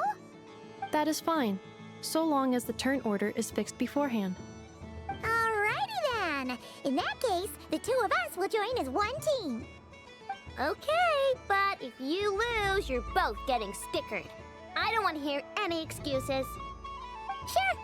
And if we win? If you win, only one of you gets to sticker someone else.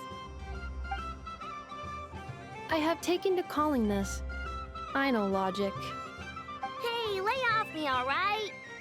Okay, so we're starting the game from scratch again, which means all my stickers so far don't count.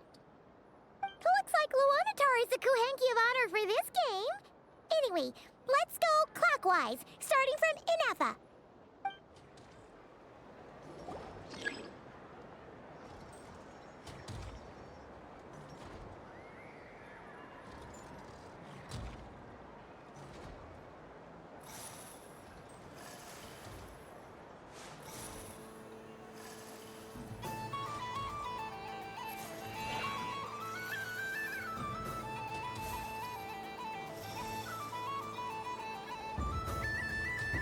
Nice! That's a pair!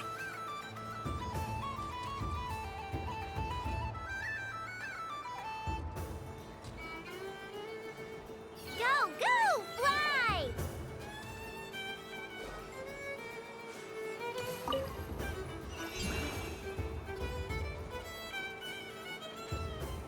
Go on.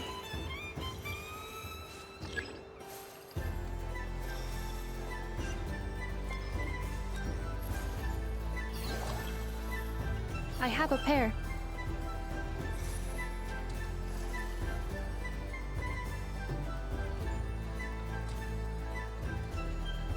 Uh-oh! We gotta pick up the pace!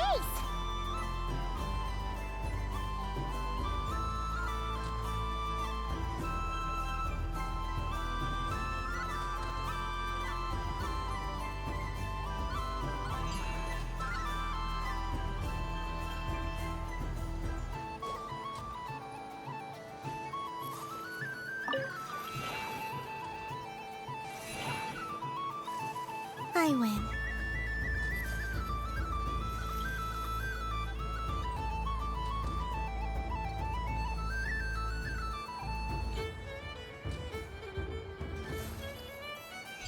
Phew, that was too close. I thought I was gonna lose. Good luck, everyone. Aw, we're out!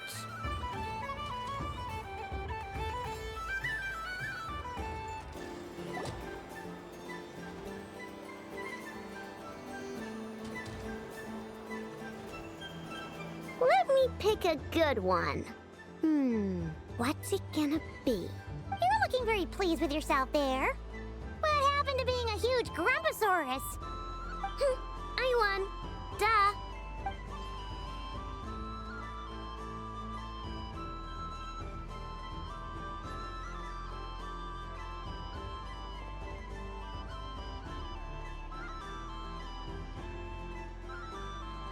Oh, me again? Don't fidget too much, Aino, or the sticker's going to fall off. I don't care. If it falls off, it falls off. If a pair of Kuhenki get discarded, why not a pair of stickers? Huh? Huh?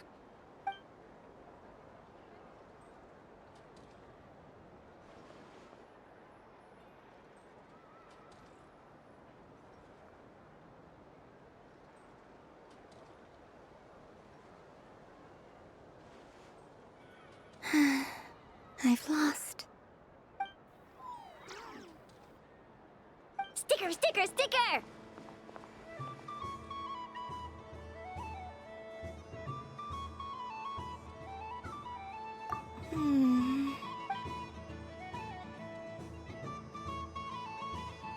cute! You think so? Shame. I can't see it for myself. What did Luanatar say? She said it looks so cute that she wants me to lose a few more rounds.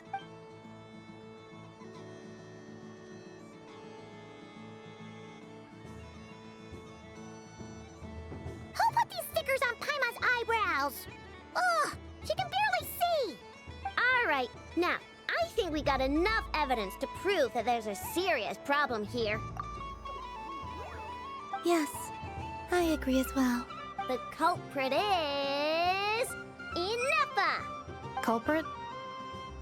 What did I do? Quit acting dumb, Inefa! You're not wriggling your way out of this one. I've been watching you.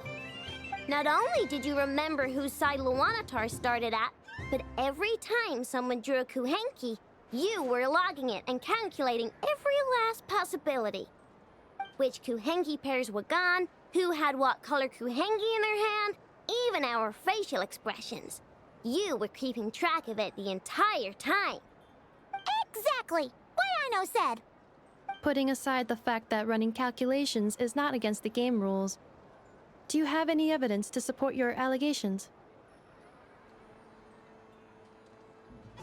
But that's not against the rules either. So she admits it. She certainly does. Alright, everyone grab a sticker. It's time to get Inefa back. But... Take that!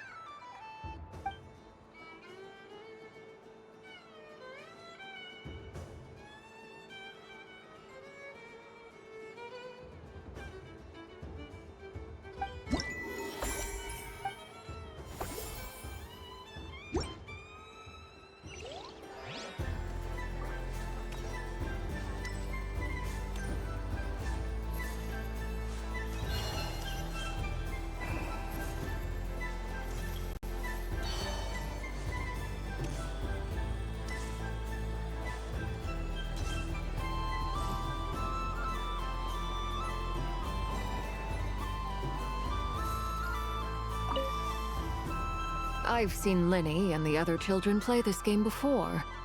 It would seem that it's not a bad way to relax, once in a while.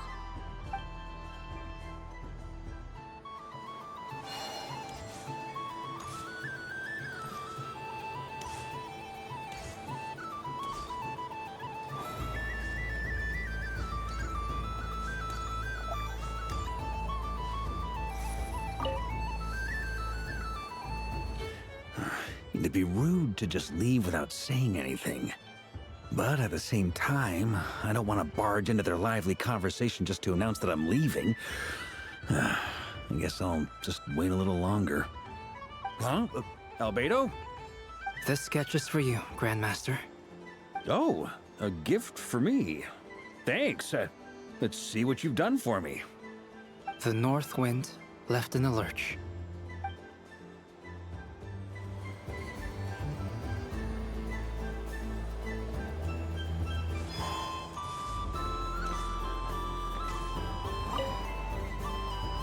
Done being a do-gooder yet? Thanks for coming here with me, Hat Guy. Are there any games you'd like to play? It's your turn to pick. I'll come with you. Why does that hamster think you've grown up? You haven't changed at all. I know you don't mean that. You're just taking the opportunity to make fun of me, aren't you? Even if you won't admit that taking some time to compose yourself is important, I can see that you're doing it in practice. Otherwise, you'd have taken off your hat and flown away by now. Looks like Albedo's socialization program has been far more useful to you than all those Vahumana textbooks.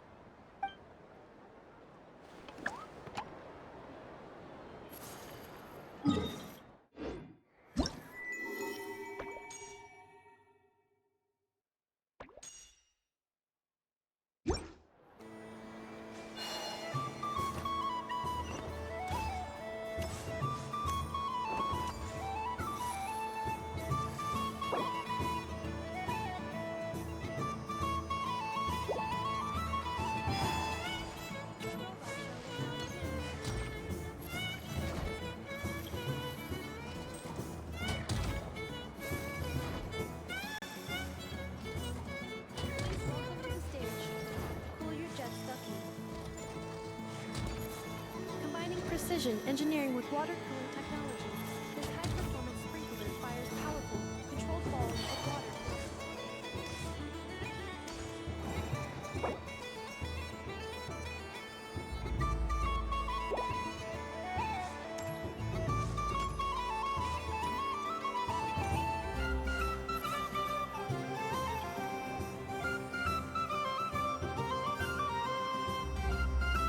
Well, well, look who it is. I heard someone went and disappeared on us the moment we let her out of our sight. They looked all over for you. Frankly, I didn't think you'd be back for Moon Prayer Night. Were you worried about me, Sandrone? You would like that, wouldn't you? Do you even hear what you're saying? It seems to me like you disguised yourself with festive headgear, just so that you could come see me on Moon Prayer Night and make sure I'm okay. You didn't even bring Polonia with you. You? Ugh, I thought you couldn't see. I cannot. But I sense the confusion of those around us rippling through the Kuvaki currents. Based on what I know about you, let me guess what you're wearing. Is it cat ears? Hey, shut up! I'm only here to protect the Fatui's interest in this territory. Running into you was pure bad luck. Really? But you were the one who asked Arlecchino to help everyone find my name. Columbina! Ugh! Just one more word, and I'll unscrew your vocal cords. It's Columbina Hyposelenia now. Tell someone who cares. I've missed you, Sandrone. The whole time I was gone, I was thinking. I hope I get a chance to say some ugly words to you. Is that supposed to be a joke? Anyway, let's go play that game. What? You mean that frostfin whale? Yes. It's some kind of game where you get bitten if you step on the wrong tooth. Seems like fun. Who in their right mind would wanna... Because you're not a scaredy cat. Fine! You wanna play? Let's play. Don't complain when I kick your sorry butt. Lovely. You old geezer! I'm gonna beat the pants off you! Just you watch! I almost forgot. Sandrone? What is it now? You'd better not lose, or I'm going to beat your head in. What? Allow me to demonstrate since I'm feeling so nice. You just step on the teeth, like this.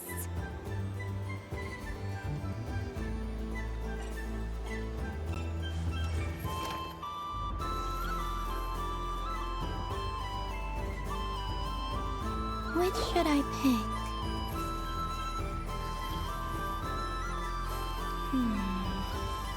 I'm getting a bad feeling from this one. Your turn, Sandrone.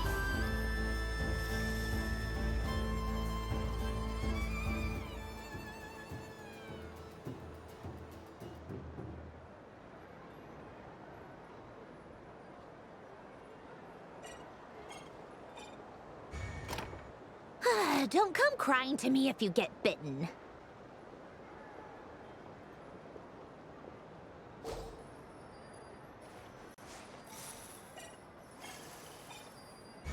There are less and less teeth remaining.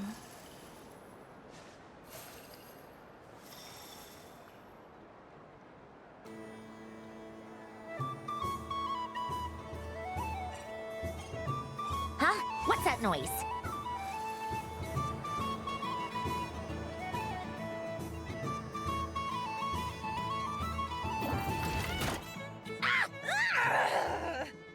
I think you might have picked a bad tooth, Sandrone. Shut it! Do you need any help? It seems like you're stuck. No! It's just a blasted... toy! How is its grip this strong? Stop laughing! All right. Well, You lost. So just like I promised. Hey! What are you doing? Are you seriously? Hiya. Why, you... Oh, just you wait! Rematch! Are you alright, Sandrone? That was quite a strong bite. Are your clockwork parts? Quit your fussing! I don't need it! Alright. I'll go first this time.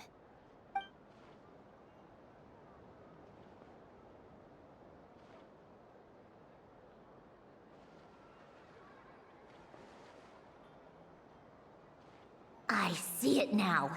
She can sense which teeth are rigged. So I just need to avoid the same ones that she does.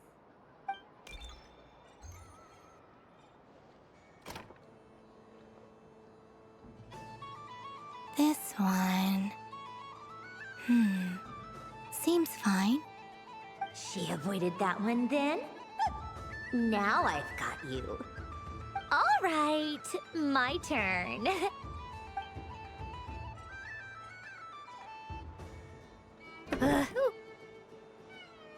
What? Looks like you lost again, Sandrone. Wait! There's more than one bad tooth! Bonk.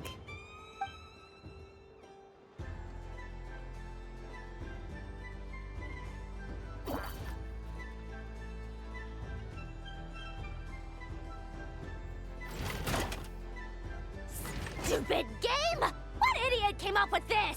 Are you alright, Sandrone? You said some nasty things just now. Oh, I'm peachy. Should I let you bonk me on the head as well? Ah, forget it! Come on, bonk away. It can be your consolation prize for losing so badly. I told you, forget it! Gah, you've always been so annoying. Singing right outside my door, inviting yourself to my tea parties, going AWOL. And now you're off to the moon or something. Of all my days with the Fatui, the times I spent with you, Arlecchino, and Rosaline, they were my favorite. I will not forget them. Just as I shall not forget this moment. We'll always be friends, no matter where we are, right? Who'd want to be your...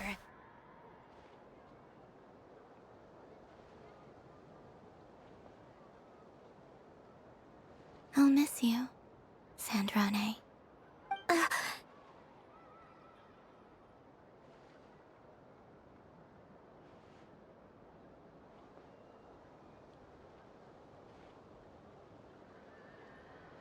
Goodbye, Sandrone.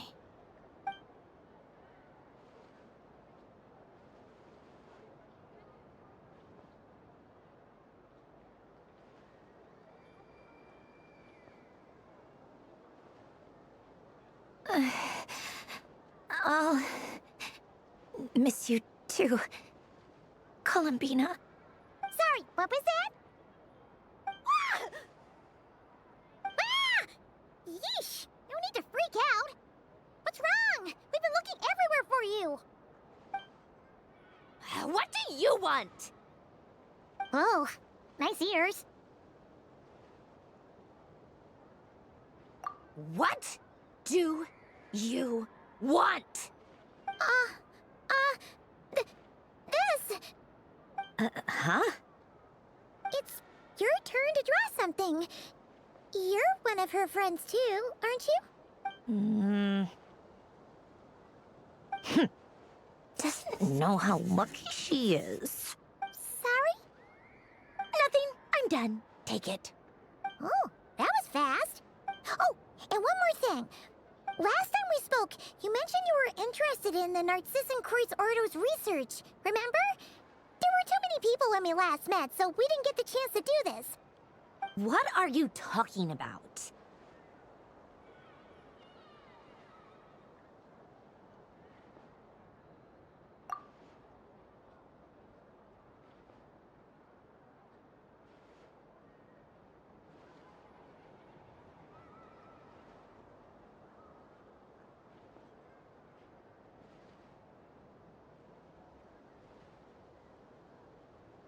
This is... Oh. Alan, Renee, and Marianne. Huh. The Holy Blade. A savior's plaything.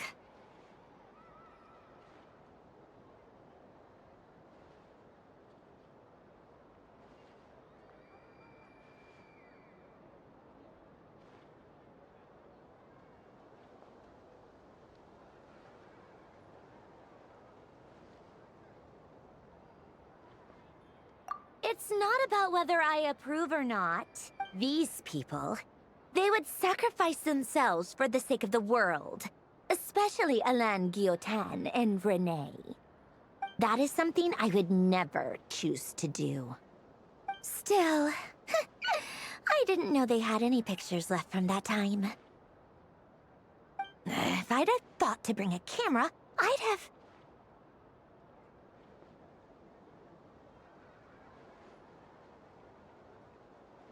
What?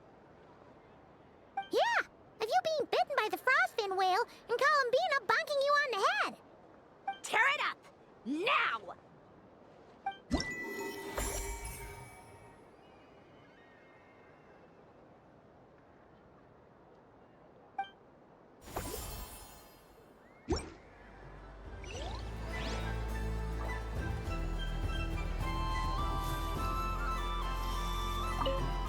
What's there to see on that moon anyway? Let her go up there and cry alone. See if I care.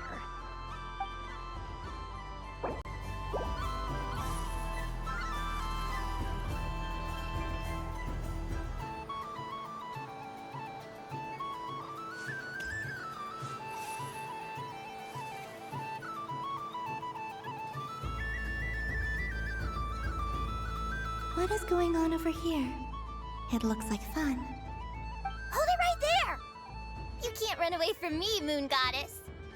Hmm? Are you talking to me? Of course. Do you see anyone else here dressed up as the Moon Goddess besides me and you? Hey, come on! Call me by my title. Happy Moon Prayer Night, Moon Goddess. And the same to you.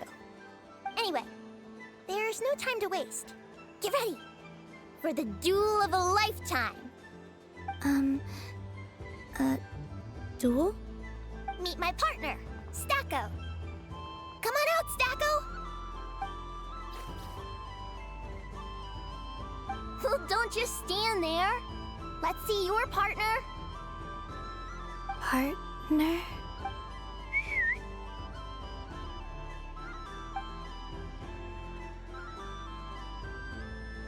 Hmm? So I need to select a partner and command them in battle. Partner.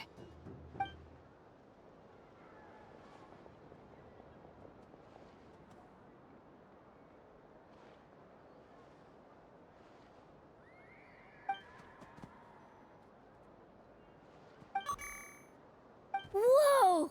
Am I seeing things? Where'd you get a Kuhenki? They're super rare. That's great, but you can only bring one partner to battle against me and Stacko. No ganging up allowed.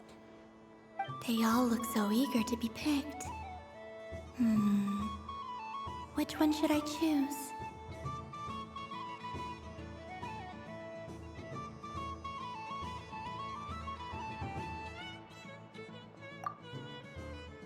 This one usually lives in Nasha Town. She likes falling asleep to the sound of striking hammers. And I bet she's quite familiar with robots' weak spots.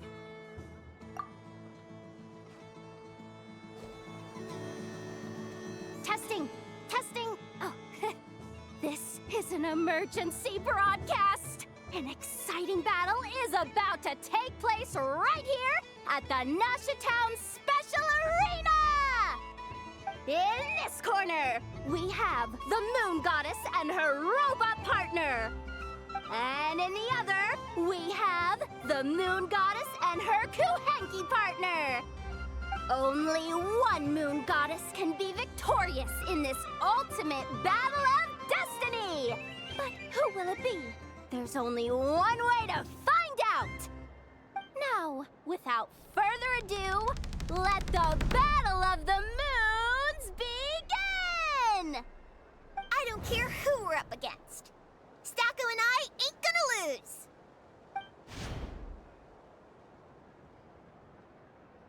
Let's strike first. Stacko, formation shift. Ho ho ho! The robot has kicked things off with a change of formation. But how will this affect the battle? Nobody knows.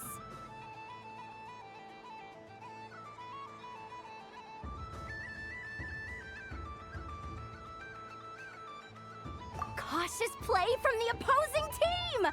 This moon goddess has come prepared! Where will it go from here? Okay then. Stacko, maintain formation and enter your empowered state.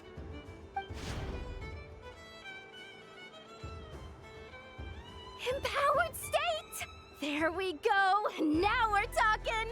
Absorbing the immense Kuvaki present on Moon Prayer Night, this lean, mean machine has greatly increased its offensive power! Good choice! Buffs count for nothing if you beat them before they can use it! Oh, it's a hit! But Stacko stands firm!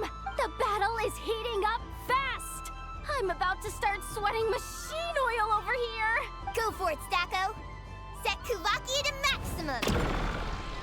Can their opponents withstand this blow? And what will this moon goddess do? Don't be afraid. Fight however you wish. It's a moon lane! A deft use of a moon lane allows the Kuhenki to dodge the blow. And now it's spiraling around its foe in circles! 1 loop, 2 loops! The robot's screen is bugging out! It's getting dizzy!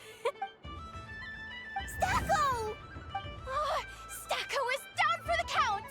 Our winner is the Moon Goddess! The slightly taller one, I mean. You did your best, Stacko. I'll take you to Ainos for a checkup right away, don't you worry. Well, you beat me fair and square, I guess. Honestly, I underestimated you. Won't make that mistake again. I think my partner deserves most of the credit. Just you wait. When I'm a little bit older, I'm gonna come back a whole lot stronger. You ready for a rematch?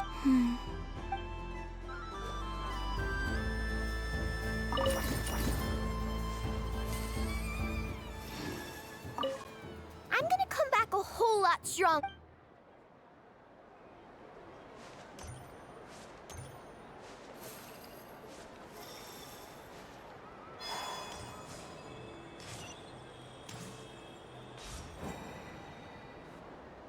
Moon Prayer Candy! Beautiful, tasty Moon Prayer Candy! Buy a whole box, share it with your friends and family! Candy? To share? I wonder what flavors everyone would like. Welcome home, Moon Goddess. Fancy a box of Moon Prayer Candy? Sure.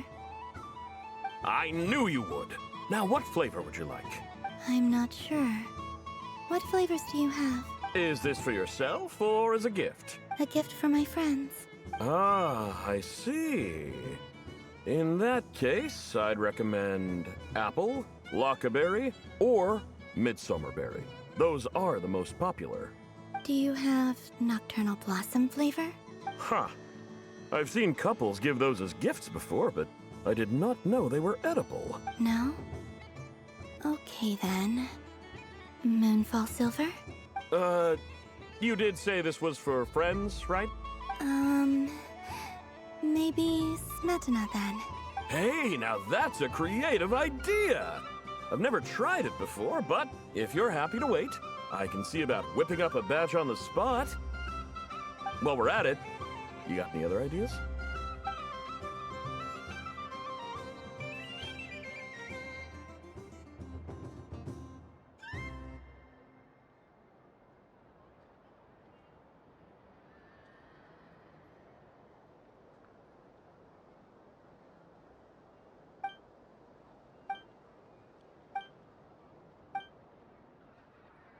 Here you go. Every flavor you asked for is in there.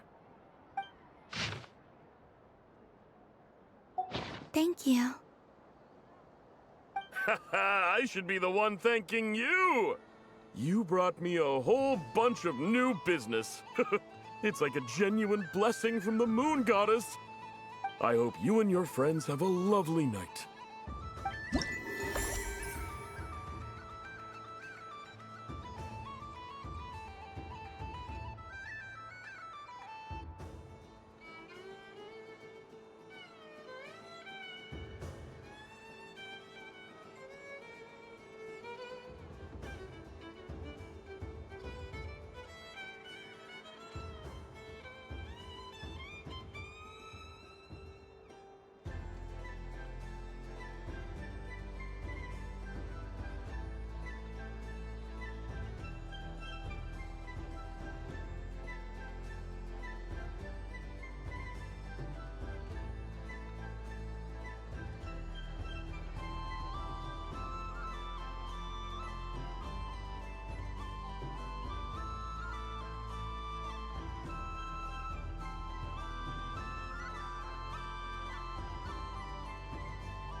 Traveler. Hey there, Columbina!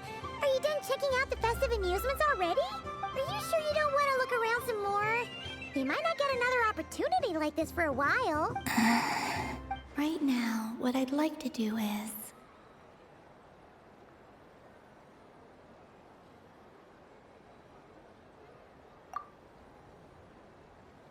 Oh! Candy for us? Thanks a bunch, Columbina. Don't mind if we do. Whoa! This one's intense. But it's so tasty. What about about you, Traveler? How does yours taste? Oh, sounds good. My mind's drooling now. Are there any more Smetana candies in the box? Yes, I believe so. Okay, gotcha. Let's see. Sure. This one, and yep, this one looks right too. Okay, that's 3. Here we go. 1 per person. It's so sweet.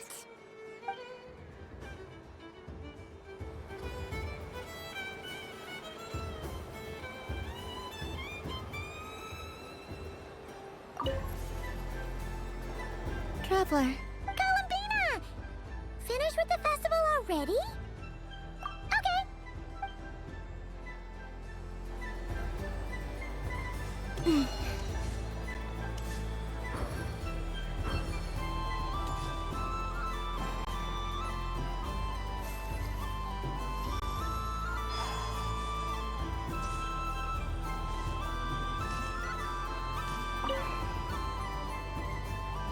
Traveler, Columbina!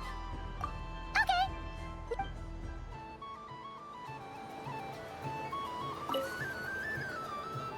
Traveler.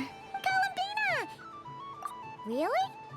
You're sure you don't want to have a little more fun out there? Final answer. Yes, I am sure.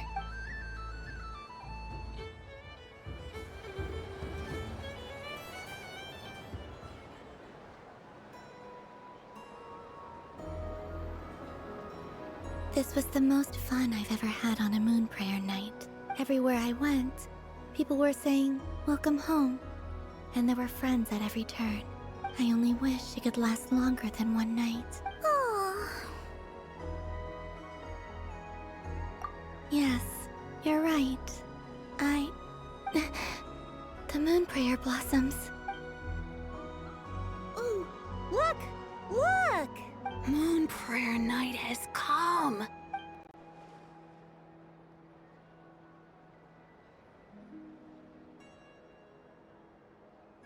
The moon. It's so beautiful. Happy Moon Prayer Night, dear. Happy moon prayer night.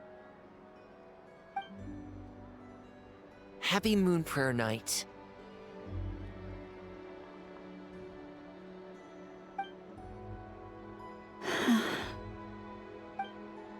Aww. Huh.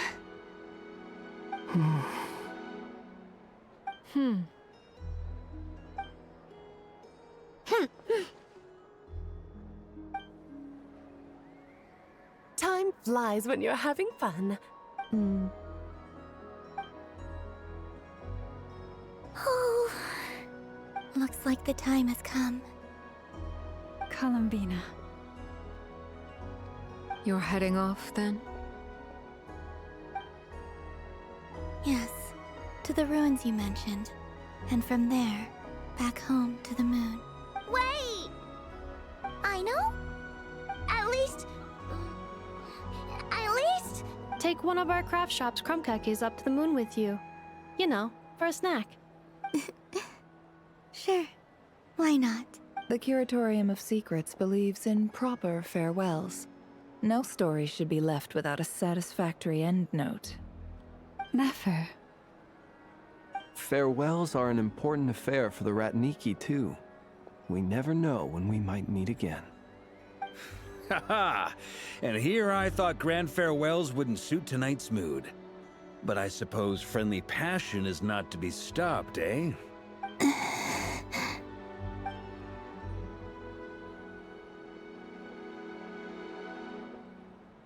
We made a little something for you, Columbina. Ta-da!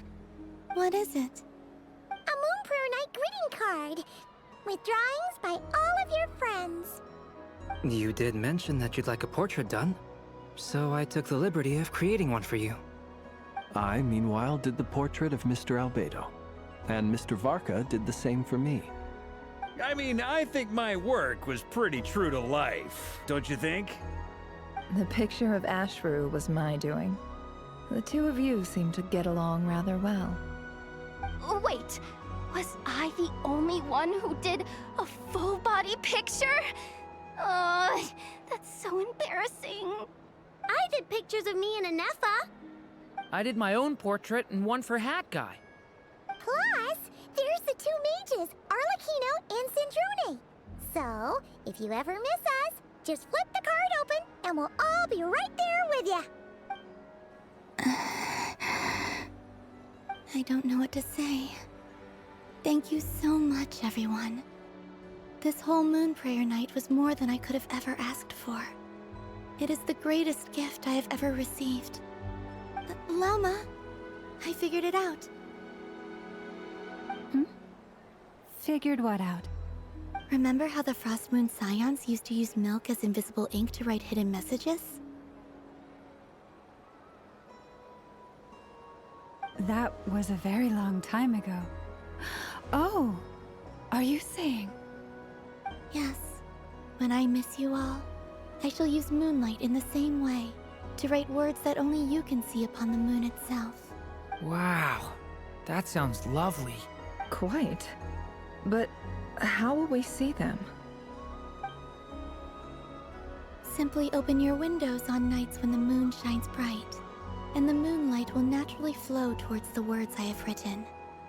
That sounds most fitting indeed. Very true to form. I'll try to write them in places that won't disturb your sleep.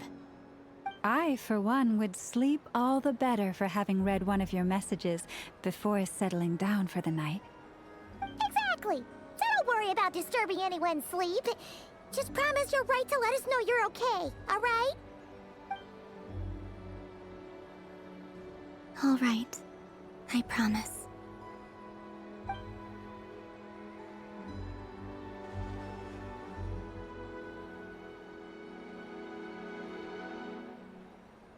In that case, Columbina. I'm ready.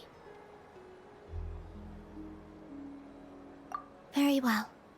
Let's go.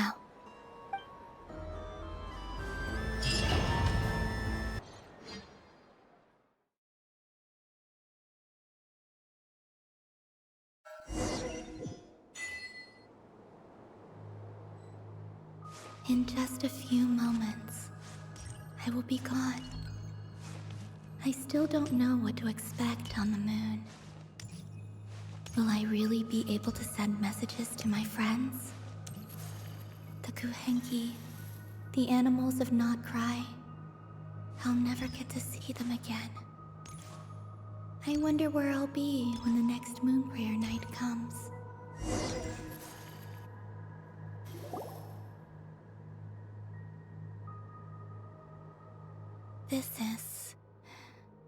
This is where the people of Hyperborea used to communicate with the moons.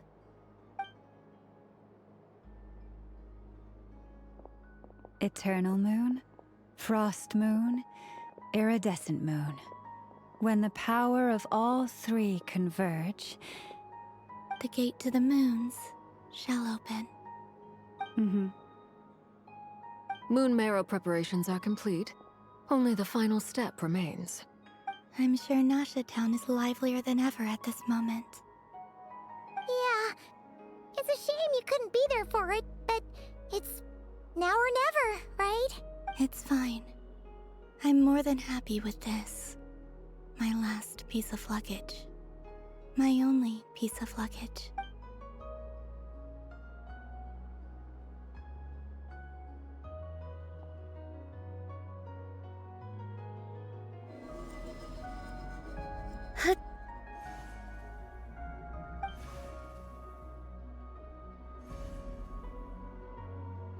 I can already feel the moon calling to me.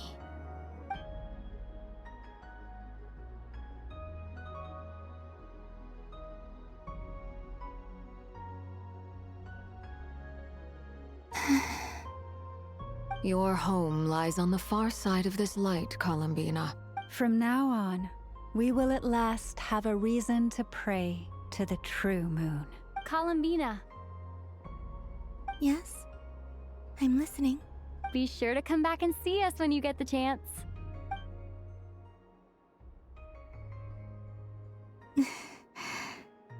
Of course. But if that chance doesn't come, then remember that you have friends on this planet.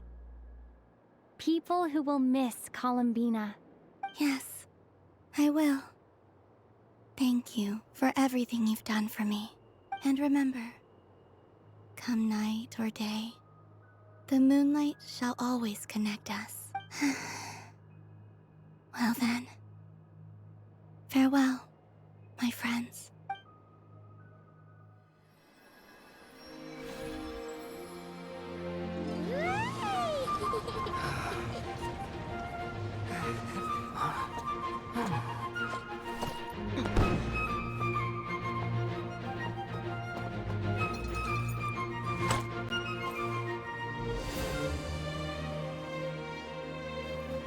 Thank you. This was my happiest night in Tevat. Farewell, Columbina.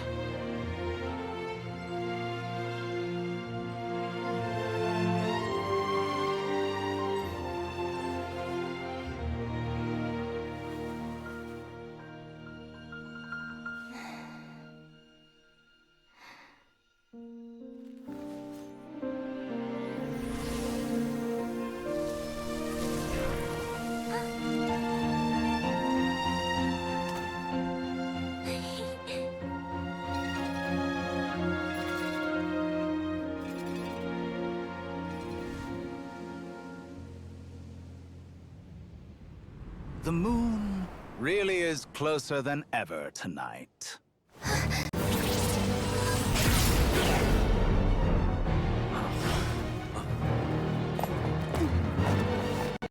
Columbina.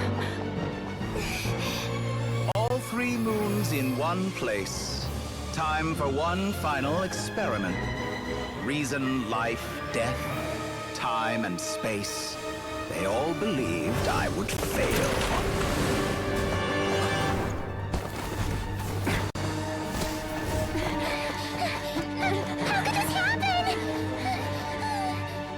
But Tevat's primordial power never did belong to the throne of heaven.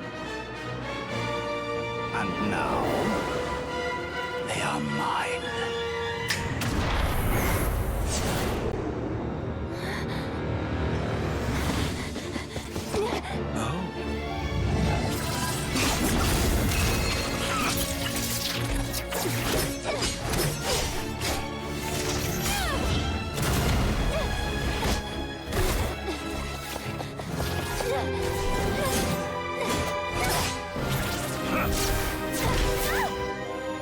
No, as long as I'm here. The Doctor is free to wield the 3 moons' power.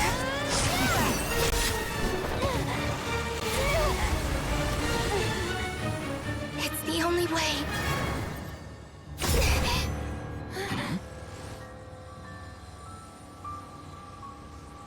I guess I won't be going home today. Columbina! No!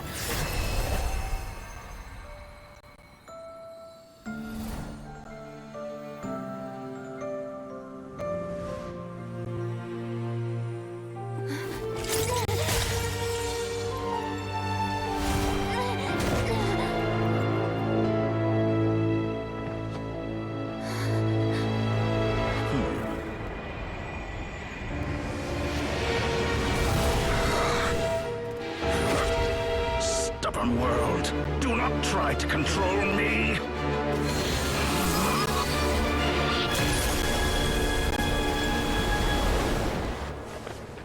Columbina.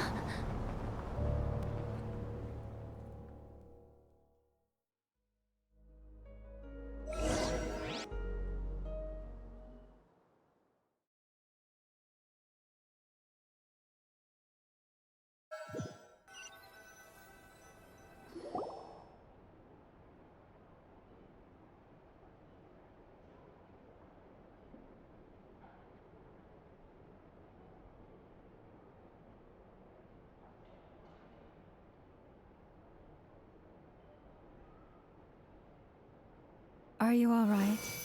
Do your wounds still hurt? I had someone prepare a little medicine that could prove effective.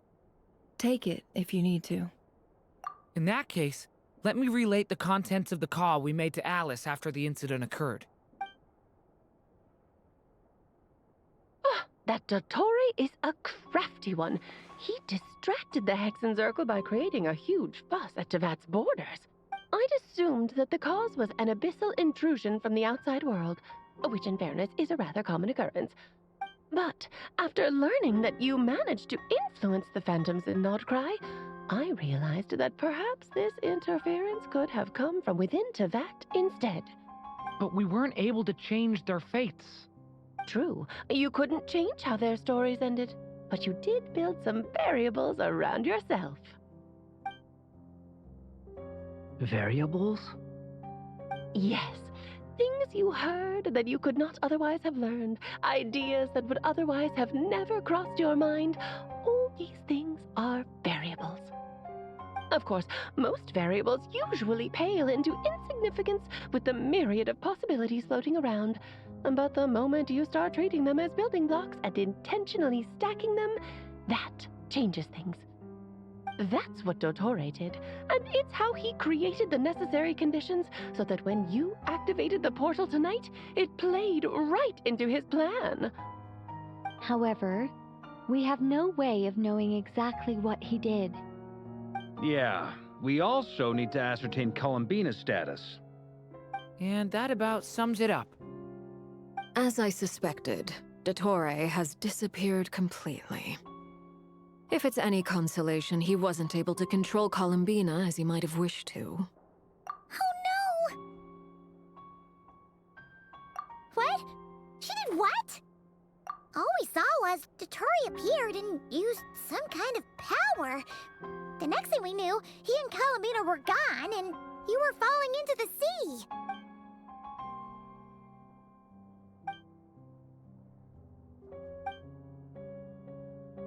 So, Columbina intentionally opened the Moon Gate and escaped into the same mysterious world as Rerir and Thalindis. Sounds like bad news.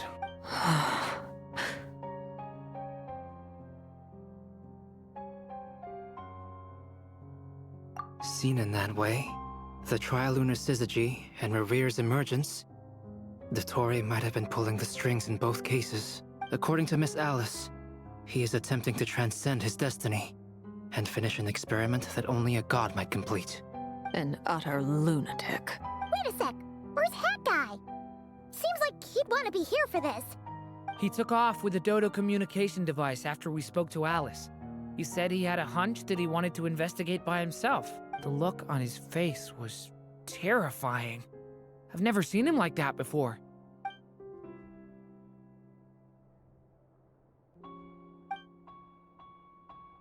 I'm back. Hat Guy! I went to look for the Hyperborean phantoms again. I think I've gotten to the bottom of it. I got them to talk to Nicole on the other end of the communications line. Turns out, the history they describe is different from how Nicole remembers it. Really? But how? Surely Nicole can't have been wrong. Because the phantoms are the ones who are deceived. They speak of a savior who appeared in their history. One who never should have existed. This savior promised to create a new moon within the false sky, and even bring back their moon goddesses. Foolishly, they believed in him, and told him everything he wanted to know about the moons. It's obvious that this was Dottore's doing. Now you mention it, the first time we entered the Hyperborean ruins, we heard the phantoms discussing their history, and I remember Nicole commenting that something sounded a little strange. But Dottore shouldn't have been able to get in there in the first place. He didn't. Nicole said that this was an anomalous state triggered by disruptions in the causal connections between phantoms from the same era. The variables that Dottore put in place were substantial enough that they even affected phantoms that he never met. So it's not that their memories were unclear. They'd been tampered with. That's exactly the possibility Dottore was trying to manufacture. He turned these variables into knowledge and engineered the situation so all that knowledge would fall into his hands. Then, he harnessed that knowledge on Moon Prayer Night to truly create a false moon. How is that even possible? To be precise, he exploited a weakness in the way the spell works. The spell senses Kuvaki to detect the moon's location. So, as long as the false moon more strongly resembled a moon than the frost moon beyond the skies, the gate would teleport Columbina to the false moon's location. In other words, to Dottores' side. Once he had her under control, the teleportation spell remained active, and he manipulated her power to seize both moon marrows. At that moment, the moon marrows disappeared right before our eyes. It was already too late, even as we were leaving the ruins. By then, Dottore had already amassed the power of all 3 moons. So, where does that leave us? What do we do now? I'd certainly like to know what Her Majesty thinks, now that the concerns I expressed to her have come to pass. But we cannot simply sit and wait for her to decide the matter. And in any case, it is not the Fatui Harbinger Damselette who sees us as her friends, but rather Columbina Hyposelenia. If, even in such extreme circumstances, Her Majesty will not lift the prohibition on Harbingers drawing steel against one another, then I will do as my heart demands. I will fight as Peruware instead. Oh, Arlecchino! Time is short, so I'll make the first move.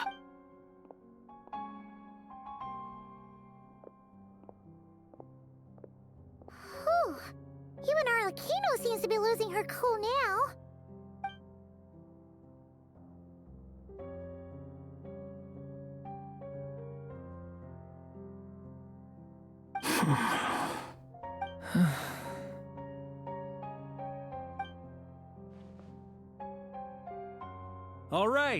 All right.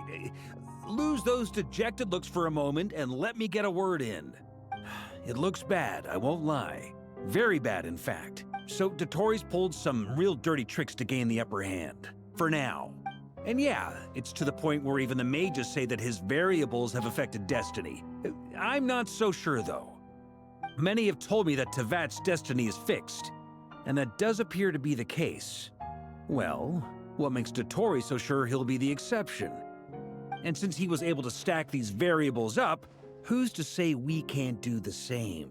You of all people should not be discouraged, traveler from afar. This isn't over yet. And you're not alone in that. Everyone here does, whether they've spoken thus far or not. But none of us are the type to sit back and wait for the sun to shine again. That's exactly how a knight should roll. If they knock you down, you get back up and get back in it. Don't forget, Honorary Knight, you're a legitimate member of Mondstadt too. Mark is right. This is far from over. Dottore's already way overdue a butt-kicking given his past shenanigans. And after this, he's earned himself a double dose. That's what I'm talking about. How's everyone else feeling? I'll use Kuvaki to investigate Columbina's whereabouts. I am not ready to give up either. Leave the intel gathering to me. Whatever happens within Nodkrai's borders, when the Curatorium of Secrets wants to be in the know, we always find a way. Aino and I will do all we can to support you. We will attempt to reverse engineer Dottore's actions and seek a breakthrough that way. Alice and Nicole are busy dealing with an emergency at Tevat's borders, so they can't return just yet. But they're both very angry about this. They've asked Albedo and me to act on the Hexen Circle's behalf and do everything in our power to fight back against Dottore. Are you ready then? We're going to have to conduct a lot of research, even in the early stages. I'll do my best. As for me, I'm pretty familiar with Dottore's way of doing things, so I can try to predict his next move. I'll help with your investigation. Nice! Looks like we have our basic division of labor. I'll get in touch with Flints and Itlua, get them to have a chat with their Starshiner. It couldn't hurt to bring the Lightkeepers on board as well. At the same time, I'll pass on instructions to the Knights present in Nodkrai to assist the Lightkeepers and other organizations in ensuring the safety of those living here. Yeah! We'll show him! That's it then. Good luck, everyone.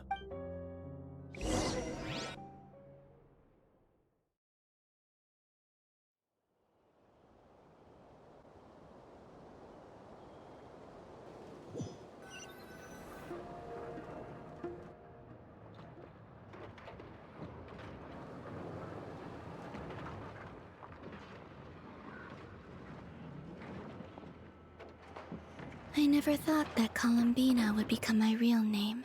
It went from being a Fatui code name to something my friends call me. And remember, come night or day, the moonlight shall always connect us.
Could Columbina really...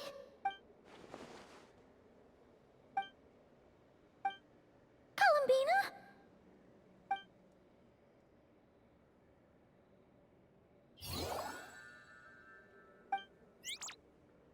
Oh, it's you. Are you also waiting for Columbina to come back? So, you too. Hey, come on, don't be so sad. Keep your chin up. If everyone was sad, that'd be like... Oh, Paimon doesn't want to think about it. I haven't given up yet. Columbina, all of her friends, none of them would ever just give up like this. Give us a little more time. I can't promise anything, but I'll do everything I can.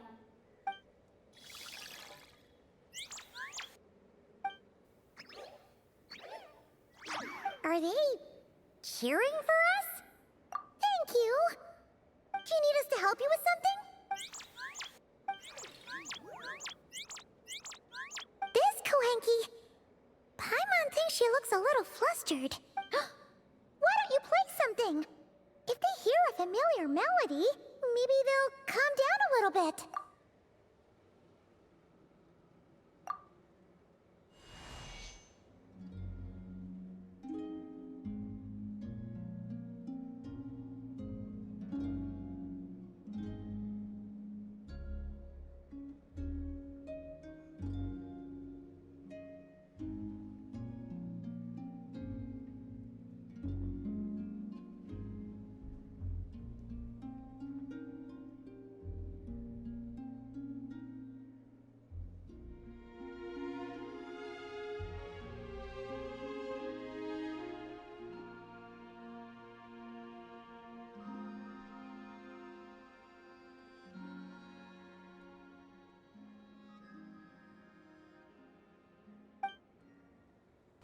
Oh, they're asleep.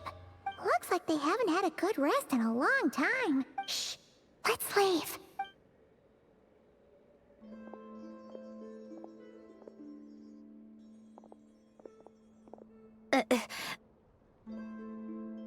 Sandrone! What are you doing here? What? Am I not allowed to take walks now? Thought as much. No such thing as a free miracle, you know. Hey, which way are you headed?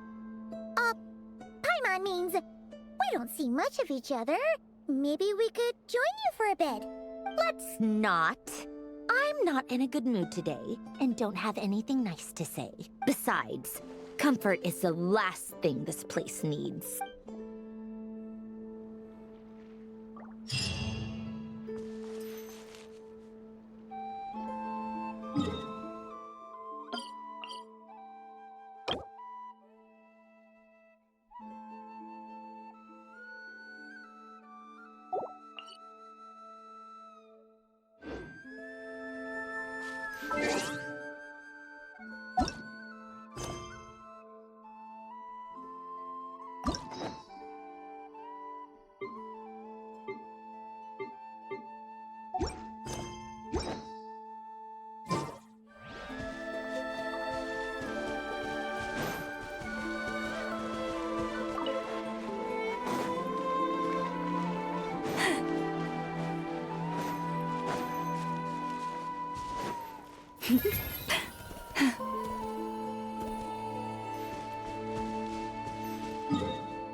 Now it's your Insulation chamber. Laid bare.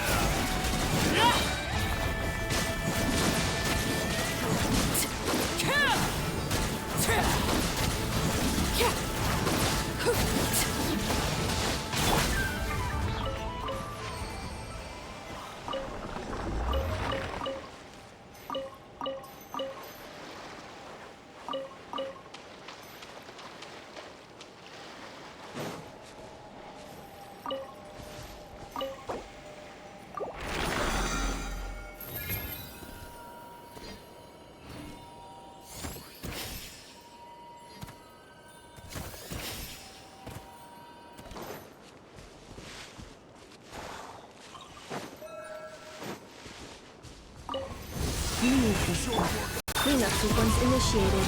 Preparing for dust. Overruled.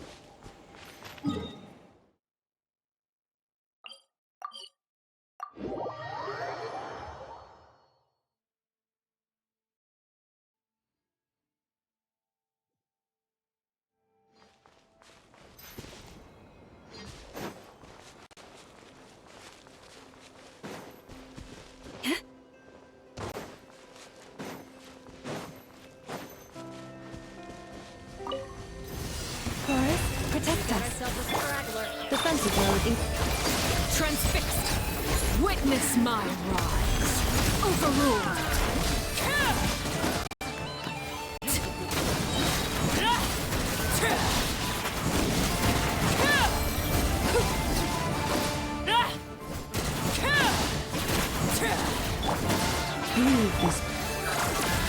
Can I be true? Intel! Son.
No more lies.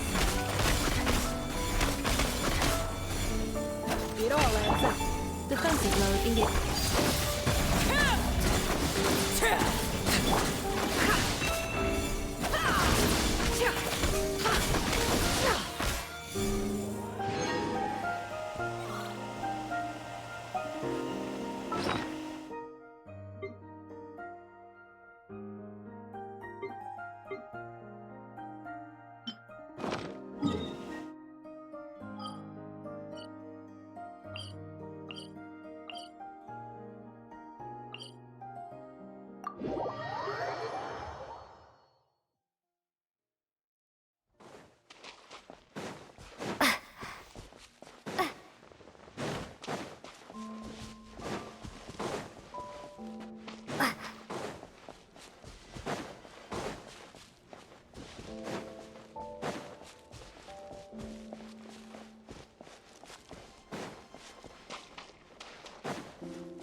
Forest,